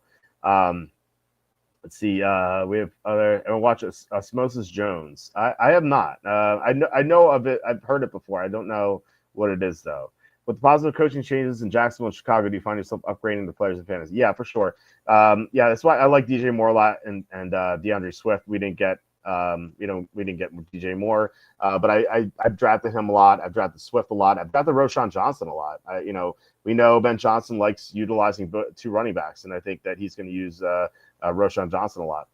So yeah, I think that they should be upgraded. Although it's kind of congested at tight end, so you can't really trust Loveland or Komet. Let's see. Oh my God, you believe in that conspiracy crap? The election. So it says, hey, Walt, do you think the AFC East will be the weakest conference division because I only see the Bills the only good team? Yeah, we talked about them before. Whereas like the NFC South is worse than the AFC East, but if you're the Bills, you don't have to play the Bills because you are the Bills. So like the Bills have the easiest competition out of any of those teams. So that's kind of how you have to think about it. Mr. Magic says hi, Mr. Magic. What running backs are you not taking over Genty in redraftable PPR? Okay. It's a good question. Let's look at who went. So I would the running backs who went after him. I would take Gibbs. I would take McCaffrey. I would take Taylor. I would take Achane. I would take Jacobs, and I'll take Irving. I might take Kyron Williams, and I think that's it. Genty's going way too early. It's crazy. Like we don't even know if he's going to be involved in the passing game. Like just don't know. He could be. Look, he could be great. I'm not like a Genty hater. I like Genty. But it's taking a rookie that high in the first round is insane to me. I would not take him over those guys. Now, you want to argue Kyron Williams? I could see it. You want to argue Irving even? Like I could see it, or Achane because the offensive line's questionable. I can see that too. But like, I think it's like no brainer. Taylor over Genty any day. I'll take Henry over him. Like there's just no question here. I should scroll down. Hold on, let me do it this way. Okay, so we are going to be up somewhat soon. John says Dems can't even walk at the same time. You expect them to be able to rig an election? Well, they have their good ground game. It's a lot of questionable stuff happened during the election. Like you look at like with the counting and stuff, like how they boarded up like the windows so people couldn't see how they were counting.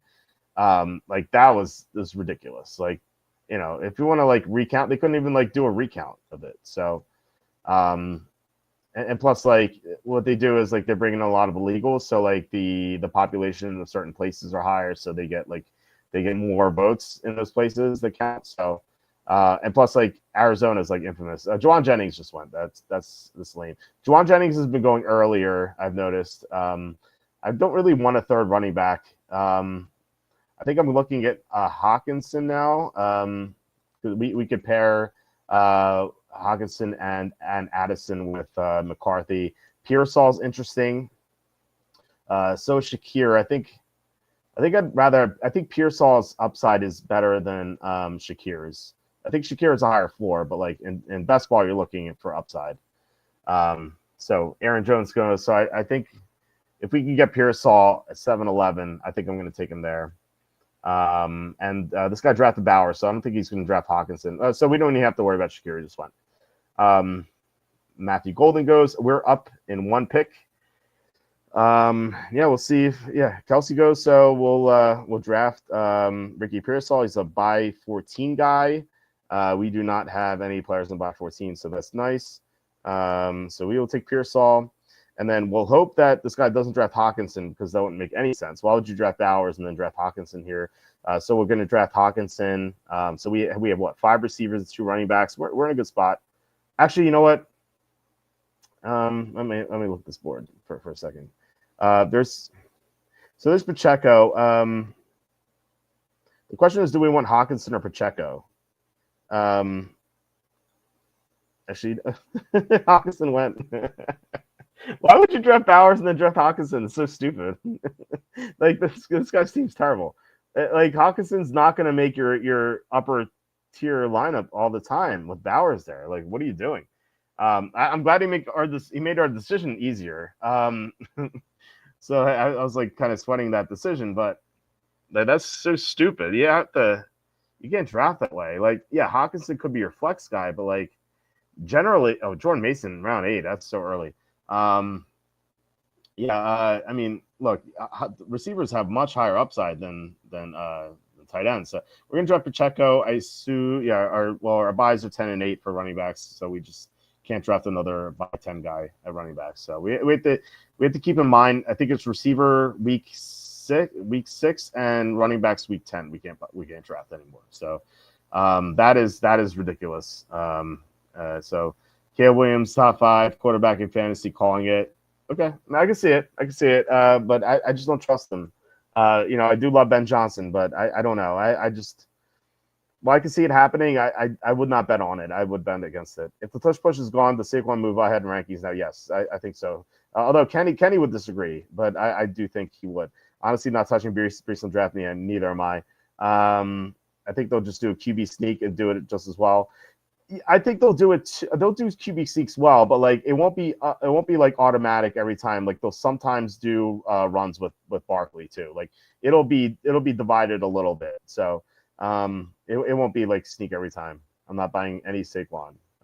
Really, I still love Saquon. Madden cover curse. Okay, well I didn't know who the Madden cover curse is, so forget Saquon. No, I'm just kidding. I still like him. Jacoby Myers, Mr. Reliable. Yeah, I think Myers is very underrated right now. Where did Myers go? He went 7-1. Usually he goes a little later than that. Myers is he's like you said. I think what you said is perfect. Like he's Mr. Reliable, and like now for the first time in a long time, he has a good quarterback. Well, okay, sorry, not good quarterback. Well, not a bad quarterback throwing to him. Like Geno Smith's like average, and like that's the best he's had in a long time. Like he's had Mac Jones, he's had Bailey Zappi, he's had what's his name? Gardner Minshew. He's had Aiden O'Connell. Like this guy's had nothing at quarterback, and now he has Geno Smith, who's made good fantasy players out of Jackson Smith and Jigba, and a lot of quarterbacks going here. He's made good fantasy receivers out of Jackson Smith and Jigba and DK Metcalf and Lockett once upon a time. He could definitely get the most out of Myers, who's like, he's not the receiver one technically because Brock Bowers is there, but he's Jaden Higgins 902. That's so early. I'm not seeing him go that early. So like Myers, I think could be a good player. So I have drafted some Jacoby Myers. I would have taken him at 7-11 over Pearsall. Now I would not taken him. Obviously, did not do it over Addison at 602. So he's somewhere in between there. But like as far as the receivers who went in the 6th round. Chris Godwin, who's just like, of course, in Loveland. What are these terrible picks around 9? Chris Godwin, he may not be healthy. Like they drafted Igbuka for a reason. Like there's a chance that Godwin's just not healthy. So I would take Myers over him. I'll take Myers over Pickens. You don't know how he's going to do in that offense. I'll take Myers over Dunze. I'll take Myers over Samuel. And I'll take Myers, as a matter of fact, I'll take him over Jalen Waddle and Tedero McMillan. So, but no one else in round 5. So he's like I said, he's pretty underrated. So kind of stinks that we couldn't get him, but it is what it is. I've drafted him before. All right, so round 9 is like when I like taking our quarterbacks here. So I like to pair them with the receivers that we have. So we have Nico Collins. So there's CJ Stroud, Mayfield. I believe is off the board. He is. So is Goff. I don't know why you would take Goff this early, but whatever.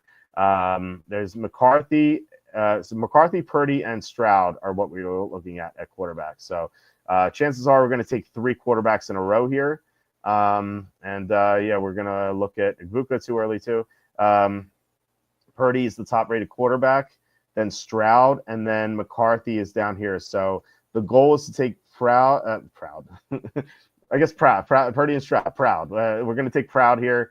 Although this team 12 guy does not have a quarterback yet, so he might ruin our plans. So I'm going to take Purdy, hoping that he takes Herbert, and then we can get Stroud. So let's take Purdy right now. And then hope but he doesn't do something stupid again. Taking Stroud's not stupid, but still. Who is the receiver? So maybe you take Lawrence because he has Thomas. Maybe you take Tua because he has Waddle. He only has 3 receivers. There's like major problems with this team. Like you need at least 4 receivers by now, like if not 5. he's going to have a lot of issues fielding good receivers, and like receivers is very thin. I think it's the thinnest position this year, especially in best ball. Like the receiver. Okay, so he took Pittman. That makes sense. So like receivers really run thin after like the 8th round. I noticed. Like I like Downs and Pittman here, but then that's it. Like Pittman is usually like the last good receiver goes. There's a couple of guys I like late, like Cedric Tillman and Alec Pierce, and like Alec Pierce only for best ball, not redraft. But like outside of those guys and like maybe some like late round gems you can get, like there's really nothing at receiver after round 9. So you have to make sure you get at least 5. 4 is okay. So this guy takes Charbonnet, still doesn't have a quarterback. So we can take Stroud here. Hopefully he bounces back. And then hopefully when we get McCarthy, although here's the issue, McCarthy is a week 6 bye, so we can't do that actually. So we have to pivot. We can't take McCarthy because you can't so like if you're wondering why, like week 6 rolls around, we have Purdy, we have Stroud, and we have McCarthy. Let's just say Purdy's hurt. Or he's like a really tough match. Not that the Niners have tough matchups this year, but like for example, like theoretically, like you have Purdy either hurt or a tough matchup. You have 2 guys on bye. Like you're either going to get a 0 from the injury or like a 5 from like the tough matchup, and like that really hurts you. Like you can't do that. You need at least 2 quarterbacks every week. It's the highest scoring position usually, or at least like the 4 is the highest. And like taking a 0 or something close to it, just devastating. You just can't. So if you draft 2 quarterbacks at the same bye, you almost have to take a 4th quarterback, which is not really a good build. So we can't take McCarthy, unfortunately. So something to keep in mind, if you draft Nico Collins, like try not to get not that you can't draft Addison. I'm just saying that like just know that you can't draft Stroud and McCarthy together. So yeah, just something to keep in mind. I feel like before the bye weeks are released, I drafted a lot of them together. Let's see here. We have some not taking Olave either. I would take Olave. I disagree with this. So the thing to remember is like you might hate the quarterbacking, which is fair, but young quarterbacks love locking in on number 1 receivers. The receiver who's going to suffer the most with the Saints is Rashid Shaheed. I think Olave is just going to be fine. Like receiver 1s, they tend to do well no matter what. And also remember that Olave can be traded. He's been the subject of trade talks. So he could be dealt, for to maybe like the Steelers or something, like Aaron Rodgers there, like that's fine. Or like who knows, maybe the Bills decide that they hate their receivers and want to trade for him. Like I feel like he could go somewhere and do a lot better. And I already like him a lot at the Saints. So he's going 7th round. I think that's a great value for him. Where did he go here? Where did Olave go? He went 704. Yeah, I think that's really good value for Olave. Like he's a receiver 1 who's super talented. Now the concussions do scare me a little bit. Like a 7th round, you're not taking that much of a risk. If this is like round 4, round 5, I would have issues with it. Round 7, you don't have to worry about it too much. I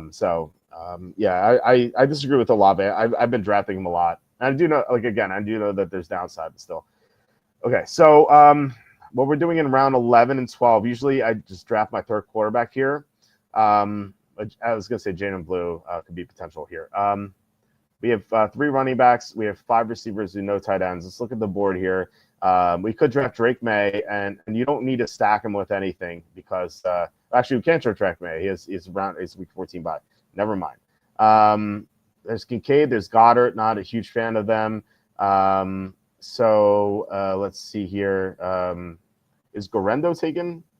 That we will star Garendo for sure. And then who else is on the board? Let's look at quarterbacks.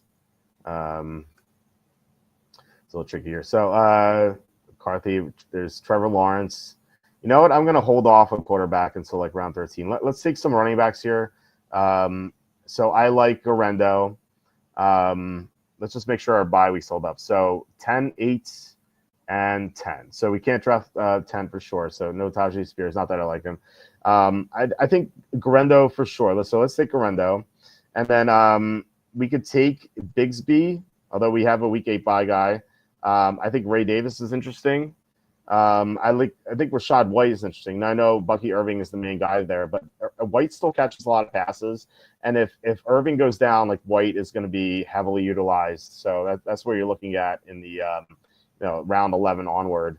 I'm not like I wish Rashad White's ADP was like round 13 instead of round 12, but like we're going to take our quarterback at round 13 anyway. So I'm fine with taking him here. I don't know. Would you rather take Ray Davis or Rashad White? You guys let me know. The thing is, like, we could get Ray Davis later. It's definitely a possibility. And McCarthy just went, by the way. That's that guy just smart DFS. I don't agree with that. Sorry if smart DFS is watching this off chance. Sorry, I don't like how you drafted. Maybe you're just experimenting, but I just don't like it. All right, so we're gonna take Rashad White, hoping that Ray Davis falls to us potentially. Although we're gonna have to go quarterback and tight end, but still, if like all the tight ends are off the board, we don't go tight end, then we'll go quarterback and Ray Davis. So let's go back to the board here. Scroll down a little bit. Okay, here we go. Dallas Goedert just went. I don't really have interest in him unless I draft Jalen Hurts. It's the only time I've taken him. Do you mostly go running back, receiver, running back, and redrafts? Best player available. I don't unless it's like a 3 receiver league, then I'll make sure I take a receiver unless like they're all gone. I don't really like think about positions and just usually like best player available for me. It just doesn't really make sense. Instead of me, the people in redraft taking Higgins in round 2. Yeah, I agree. A receiver 2 in round 2, just I don't like that at all. Who would you rather have, Higgins or JSN? JSN for sure. JSN's the number 1. JSN, McConkey, Hill. In order, I'd rather have McConkey than JSN than Hill. Who knows the deal with Tyreek? Exactly. Like he could be in jail for sure. I don't mind Hill as a round 4 guy. Yeah, he's usually gone, but I've never had the option of taking him around 4. Again, I've done like 50 drafts so far. I've never seen him around 4. If theoretically he did fall to round 4, I don't even know if I'd do that, honestly. Like maybe around 5, just based on like sticker shock, I guess. But like, I don't know. I just I really don't like it. ESPN goes like late 3rd, early 4th. Okay, I still think that's a little too early. Tyreek at his ADP is a steal. I mean, the Tyreek Hill from a couple of years ago, yeah, but like he's not the same. He's not the same receiver he once was. He's lost his elite speed. He plays in an offense with a horrible offensive line. His quarterback is 1 concussion away from being done forever, and so Zach Wilson's going to be there, and he could be in jail. Like there's all these things going against him. He's old too, so yeah, I don't know. Hey, Bucky round 2 drowned all of his value. I like Bucky Irving. I've drafted him like 211, 212, maybe in 210 quite often. I mean, not that often, but like I've drafted him like a decent amount. Cup is I'm not in love with any of these tight ends. I'm fine with them all going, by the way. He's getting traded, right? You mean Hill? I don't know, maybe, but like, what's the value there? He's just an older player who could be in jail, so I don't know. White easily over Ray. Okay. Glad you agree. I think so too. I think it's close though. Geno Smith goes 12-12. I think that's a little early. I haven't seen the go that early. Tua goes 13-02. I wouldn't touch him. If they had a great offensive line still, I maybe not great. If they had a good offensive line, I would think about it. But I don't think I've drafted a Dolphin. Like I said, I've done 50 drafts. I don't think I've drafted a single Dolphin yet. I can't think of a single Dolphin I've drafted. Oh wait, Achane. Sorry, I've drafted Achane a couple of times, but outside of Achane, I've not drafted a single Dolphin, which is kind of crazy. Ray Davis goes 13-04. Okay, so he didn't come back to us, but we're okay. We have what, 5 running backs? Is that true? Yeah, we have 5 running backs. That's fine. So we didn't need Ray Davis. What I want to do here is draft our 3rd quarterback and our first tight end. I sometimes take a tight end earlier, but it's pretty rare. I usually draft my first tight end around here, and it's usually Mike Gesicki. Oh, Stafford goes. I was hoping for Stafford because we could pair him with Tyler Higbee later. But I'm okay with Cam Ward if he falls to us. Our quarterback buys are 14-6. So let's look at quarterbacks. Cam Ward has a 10 bye. Hopefully it doesn't go because I will not want to deal with these other options. So yeah, Cam Ward fell to us. Let's take him. So our quarterback buys are 14, 10, and 6. And Yeah, Cam Ward I like as a third quarterback a lot because he has the running potential. Like he could have some spike games. You know, if he runs for 2 touchdowns or something, he could definitely leap over Purdy and Stroud. You're just looking for upside here in round 13 and onward. Actually, like round 11 and onward. I mean, look, like you're looking for upside regardless, but like still like the floor, like you're not like you don't care about the floor here. That's why like Alec Pierce is such a good pick here in these rounds, is because like he'll have 3 or 4 games where he goes nuts and then he won't do anything. But like, and you can't ever play him in redraft for that reason because he has so much zero potential. But in best ball, like he could easily outscore. Like if Pierce goes off, like he could outscore Mike Evans, Jordan Addison, like even St. Brown sometimes or Nico Collins. Like he could just go nuts, and like that's why he's such an ideal player here. Which I'm hoping we can get him at like 15-11 because I'd want a tight end here. So Zach Ertz goes. I don't really care about Zach Ertz. Mike Gesicki is falling to round 14. I can't understand why. Like he had some big games last year. I know like some of them came when Higgins was out, but like he still was going to be the third receiving option in that offense. And like if Higgins or Chase goes down, like his production is going to go through the roof. So I like having him around 14 is a steal for Gesicki, I think. Like I just don't understand why he's going so late. So Sam Darnold goes. That's probably the quarterback we were going to go with if Ward went off the board, which would have been kind of sad. Take Alec Ingold. That would be the Mike McDaniel of the offense. If he were drafting here, like how Alec Ingold not go yet. Dawson Debo, fine as receiver 4 in fantasy. Yeah, Debo's going too early. Like if he were going like appropriate range, like where'd he go? He went 603. That's too early for him. Like if he was going round 8, I'd have interest. Round 6 is too early. Like he's a better player in real life than fantasy. He does a lot of blocking too. Like like that doesn't contribute to fantasy. So like I think that was a great addition by the Redskins, but like for fantasy wise, I just don't have any interest. Like he had that one big year when he was like the only receiver on the team. Ever since they got McCaffrey and then Brandon Ayuk, like he just hasn't really done all that much. He'll have like a spike game here and there, but like he just doesn't like live up to his fantasy, his fantasy like range where he goes. So like I said, round 8, I'd be fine with him, but like round 6 is just way too early. Tyler Algier went at 1406. He's someone I tend to like drafting there. Like if we went McCarthy at 1202, Alec Pierce by the way went 1404. If we drafted McCarthy, if like we didn't have a bye conflict and we took McCarthy at let's say 1111, I think we would have taken Algier at 1311. Because then I still would have drafted Garendo at 1202, and then I would have taken Algier at 1311. I drafted Algier a lot. I think probably he's probably like the 3rd most exposed player I have if I think about it. I think I have I think of Garendo more than anyone else, which I think like McCaffrey is just no lock to stay healthy. Like if he goes down, like Garendo is just going to go nuts. Like if McCaffrey went down tomorrow, like Garendo would be round 3 player, maybe round 4. Like he would definitely be up there. And like he's going to give you that sort of production. Like I think even higher. I think like round 2 production. But McCaffrey just has like this long injury history. He's an older player now. He barely played last year. Played 4 games. And like I assume he's going to be healthier this year, but like I just don't really see it. I don't know. I don't know. It's such a tough like question what McCaffrey's going to do this year. I just don't know. But like I love taking Garendo. So I have Garendo and Algier, and if I had to guess, like I think Jawan Jennings is pretty up there too. Actually, you know what? Tyler Higbee's probably super high too. I think I probably have Higbee more than anyone else. I think there's been like one draft I haven't drafted Higbee. He's going like round 17, which I don't understand at all. Like Matthew Stafford loves him. I know they have Devontae Adams now, but like he's replacing Cooper Kupp. Like Higbee's still going to get his production.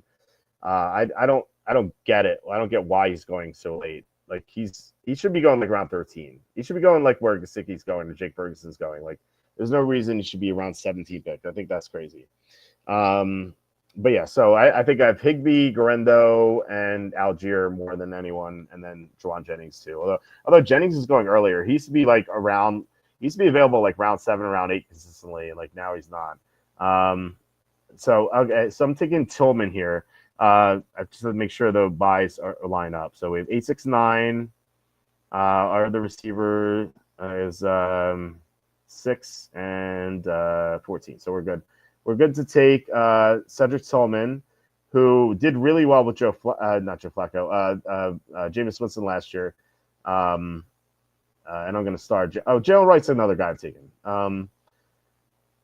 So he's done really well with Jameis Winston last year. And now he has Flacco potentially or Shador Sanders, like anyone but Dorian Thompson-Robinson. Like he just did nothing with him, and Deshaun Watson was inept too. But Tillman showed that like he can produce pretty well, and I think he should be going earlier than he is.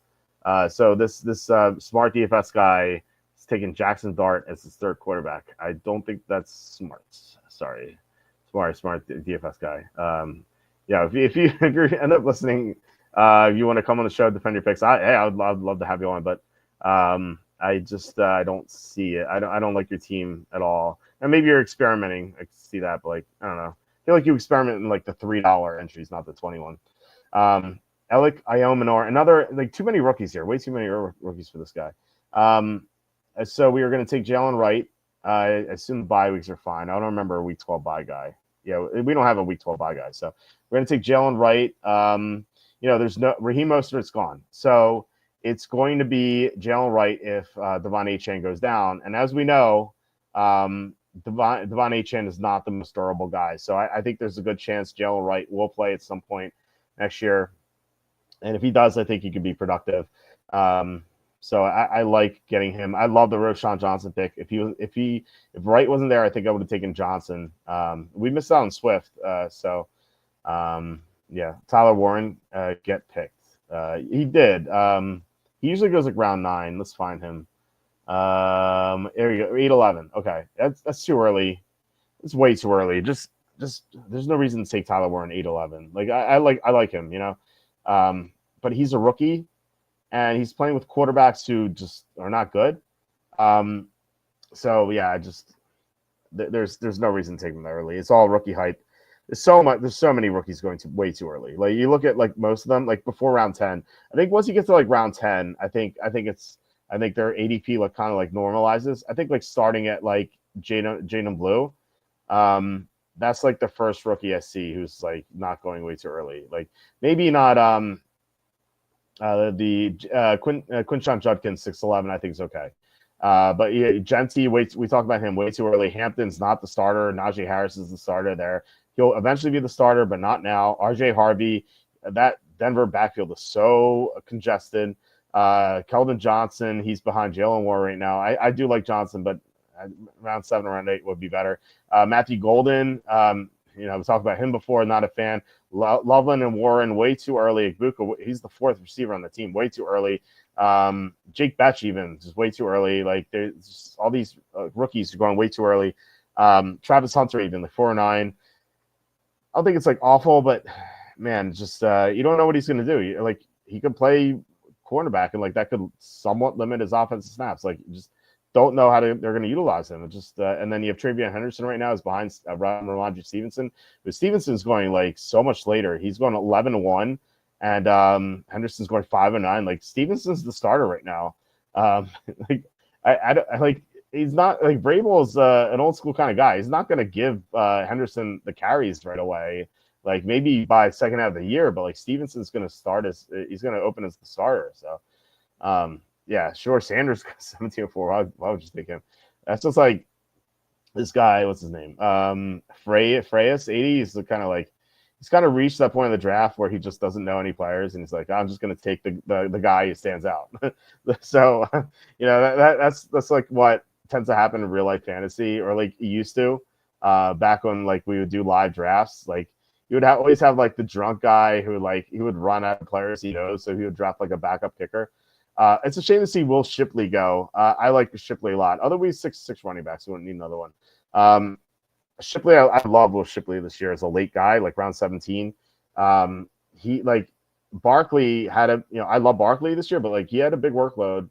What if he goes down? And even if he doesn't go down, like Shipley is going to take the role of what Kenneth Gainwell had last year, and then some, because he's also going to have his own role too. So he's going to have some third down work. He's going to be change of pace back for Barkley. And in blowouts, he's going to get a lot of carries. You saw it in the playoffs last year. Remember against the Redskins, he broke that big run against the Redskins. So like he's going to have a couple of games where he just goes nuts in the fourth quarter when the Eagles are way ahead. J.K. Dobbins goes. That's kind of interesting. I don't know where he's going to go yet, but so we have our. I assume we have our guy Higbee as on the board with Gesicki. Where's Gesicki? Gesicki's a week 10 guy. Higbee's a week 8 guy. So I'm not going to consider Chiggy Bang Bang because he's a week 10 guy. We have Gesicki in that role. So we're looking for it's round 18. So we probably take like some sleeper guys. I don't see any. We could take Blake Corum, I suppose. Although the Rams just drafted another guy, so I don't know if he's gonna keep his backup role, and like he wasn't that impressive anyway. As far as buy guys, we have Kenneth Walker in week 8. I'm not gonna take Blake Corum. Let's just focus on another tight end. Let's just take our final tight end here. We take Juwan Johnson. Taysom Hill's out.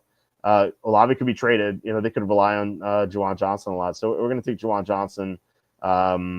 I guess maybe take Theo Johnson instead. I think Theo Johnson might have more upside. I drafted a lot of Theo Johnson. I'm gonna take Juwan Johnson, but I could be talking to either. So all right, so we have 3 tight ends. We need 2 more receivers or running back and receiver. I would never leave a draft without 7 receivers because you need to start 3 of them, and usually your flex is gonna be a receiver. So. That's like 4 receivers. So you need obviously you're gonna have buys, so and injuries, so you need to have at least 7. Like I could never do like fewer than 7. So let's see, Andrews or Kelsey. I think what I think I'd like to have Mark Andrews. He had the worst game of his career against the Bills in the playoffs. I think he's gonna be motivated to bounce back, and like he's not even that old compared to Kelsey. Like yeah, he's an older player, but like. Travis Kelce is much older. Let me see what the age differential is. I forget how old Mark Andrews is.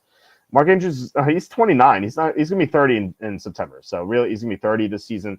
Travis Kelce, he's not even that old. Travis Kelce is 30. He's gonna be 36 in October.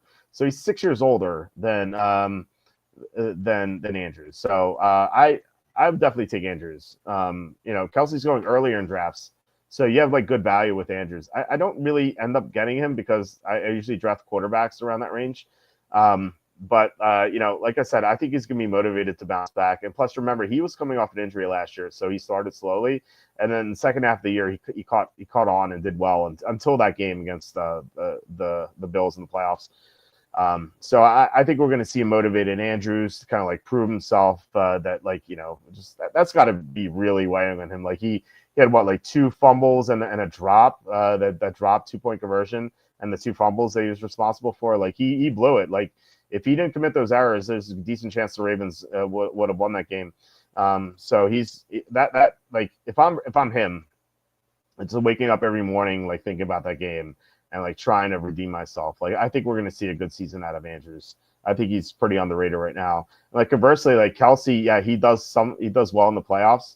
Although Super Bowl, he's awful, but he was he's someone who in the regular season kind of like coasts and like doesn't really go all out. So I like you're not paying for Kelsey in the playoffs here. Like once we get the best ball playoffs, then we'll draft some Kelsey. But here, no, I have never drafted Travis Kelce. Like I said, I've done 40, 50 drafts. I haven't drafted Kelce once. I have no interest. All right, so Blake Corum goes 1903, so that's worth noting. We don't need a 7th running back. We have 6 is fine. And so what we need to do is draft 2 receivers here. And I like to pair guys with my quarterback. So Purdy, I can't think of a good receiver with Purdy. Maybe like Jacob Cowing, but no, not really. Stroud, the two rookies are gone, and then you have Cam Ward, who I don't really know nothing with him, and plus he's more of a runner anyway. So, like for example, like I said, when I draft Justin Herbert, I like taking Mike Williams here. When I draft JJ McCarthy, I like taking Jalen Naylor here. Just like guys to like pair with them in case there are injuries. If Jefferson or Addison goes down, like Jalen Naylor is going to do some stuff with McCarthy. So because we don't have any logical player to take here, I'm going to go with some guys I normally draft late regardless. And the first guy is let's see if we can find him. Type in his name, I guess. Roman Wilson. And then might as well look up the other guy. Marquez Valdes-Scantling. So Roman Wilson is he's the number 2 receiver on the team right now, and like some people are wondering, like, hey, what are the Steelers doing at receiver? They have Metcalf, but like they traded away they trade away Pickens, like they don't have a logical receiver too. Like maybe they trade for Olave or something, but what I read is like they really like Roman Wilson. He was and they've done really well like drafting receivers in like rounds 2 through 4. But I thought he would do well last year, but he got hurt, and so he just never had a chance. And like now he's healthy. I think there's a decent chance that like he will produce well, like especially for a 19th round pick. Now it could get burned here a little bit. Not you can't really get burned in the 19th round, but like I think you get burned a little bit if they trade for Olave or something. Felton's I'm not seeing him. So he did what I recommended, like draft a guy. I would rather draft Naylor though. Most of the guy who could really do something this year. And then Marcus Valdes-Scantling, round 20. He's like my go-to if I don't have anyone else to take. We've seen him just go nuts a couple times last year. He had that huge game against Cleveland, I think. I can't remember who it was against. I can actually just look it up here. Just click his name. So last year he had a 28.9 fantasy performance against it says at Saints, so it's not really helpful. they kind of screwed that up. Yeah, 3 for 109. He had a 16.7 after that. He had 11.6, and then he had a 9.1, then an 8.8, and then I think he missed the game. And then this is like late in the year when Derek Carr got hurt. So when Derek Carr was on the field, like he did pretty well. And he's just one of those deep threats who can he's going to go off 2 or 3 times a year. And that's the same thing what I said about Alec Pierce. Like you could never play Alec Pierce or Valdes-Scantling in your redraft leagues because he could get a 0. But in best ball, you don't have to make that decision. Like, if he's on your bench and he goes nuts, he's going to be one of your receivers that week. So you have to draft for upside here in the late rounds. And like Valdes-Scantling has like amazing upside for round 20. So like I said, like he's like my go-to receiver here in like round 20. Like I've never seen him get taken. I think I'm like the only guy drafting. His ADP is like 302. And we're a pick 239. So you can see like you're just way off here. So I'm the only one taking him. So I'm fine with it. Let's see. Jalen Warren, even worth taking drafts after the Caleb selection. Is Eckler a better choice instead? No, I'd rather take Warren. Where do you go here? Let's type him in. Warren. He went 9-10, which is I think I've drafted a couple Jalen Warren a couple times. So like Tomlin's an old school coach. Like he's not going to give the ball to Caleb Johnson right away. Same thing as like Vrabel with Stevenson and Travion Henderson. Like it's going to be it's going to be Warren. Now Warren could get hurt. He tends to get hurt a lot, and then Caleb Johnson could take over and just never give back the job. That's certainly a possibility. But like early in the year, it will be Jalen Warren primarily. Like I don't see Tomlin going to a rookie. So like round 9, I think that's fine. I'd rather take some other players around 9. And like I said before, like round 9 is when I start taking my quarterback. So I tend to not get him, but like sometimes like I have a couple times, and I'm fine with it. If he's like my receiver and my running back too, I'm okay with it because at that point I'm drafting a ton of running backs after that just to make sure. But like he's kind of like the safe option who can he's gonna get like 10 to 15 each week. Maybe he might have a spike week here and there, but like he's usually safe for like 10 to 15 because he catches passes out of the backfield. And we know like Rodgers obviously not mobile. He's going to dump the ball off to Warren a lot. So I think he's going later than he should. Like I think he should probably go like round 7 or round 8. Round 9 is good value for him. So yeah, real quick, our team. So we have 3 number 1 receivers, which is I usually like having 4 or 5. We have St. Brown, Nico Collins, Mike Evans, then we have Jordan Addison, Ricky Pearsall, and then we drafted Cedric Tillman late, and then a couple of late round guys. Our running backs are Chase Brown, Kenneth Walker. It's a good 1-2 punch there, and then Isaiah Pacheco. So like I think we're pretty safe at running back, and we have some upside with Garendo and Rashad White and Jalen Wright. Quarterback, we paired Purdy with Pearsall. We paired Stroud with Nico Collins, and Cam Ward is naked here. But like you don't need to pair any of them with Cam Ward because Cam Ward's going to have his best games when he runs it for touchdowns. So you don't need to stack Ward with anyone. Tight ends are probably your weakest, but like I like Gesicki, I like Higby. I think those guys would work pretty well together. So yeah, I like our team here. This is the first time I drafted St. Brown. He's usually gone by now. When I draft like 111 or 11 or 12, he's usually not up on the board. But I'll take a shot with him. Like I think it's worth getting exposure. I'm not like I'm down on the lines this year, but I'm not anti St. Brown. I think the line I'm most down on is David Montgomery, because Ben Johnson's gone, so I don't think they're gonna like necessarily utilize both running backs like Ben Johnson did. I think they could give Gibbs more of a workload. And like Montgomery could just kind of fade away. So I've not drafted Montgomery. But St. Brown, I mean, he's great. He's just going to be productive no matter what. So put on Montgomery. Yeah, we're talking stocks. Put on Montgomery for sure. Adam Montgomery. Oh, yeah, makes sense too. You're talking stocks. So put on Montgomery. Adam Montgomery. Yeah, I definitely agree. All right, so guys, thank you so much for watching. I've been talking to myself for 2 hours here, so gonna get to some season previews and then head to bed after that. So thank you so much for watching and commenting. Really appreciate it. Cool that we had comments on the bottom here. Kind of wish that like they would have take up more of the screen, but maybe this is fine. I don't know. But this is a new feature here, so it's pretty cool to see. Thank you so much to John for the 411 super chat. Thank you so much, John. Really appreciate your help as always. It's really great. Thank you so much.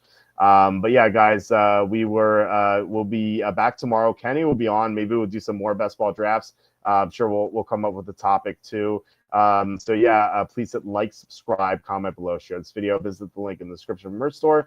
We'll be back tomorrow. So I'll talk to you then, and have a good night.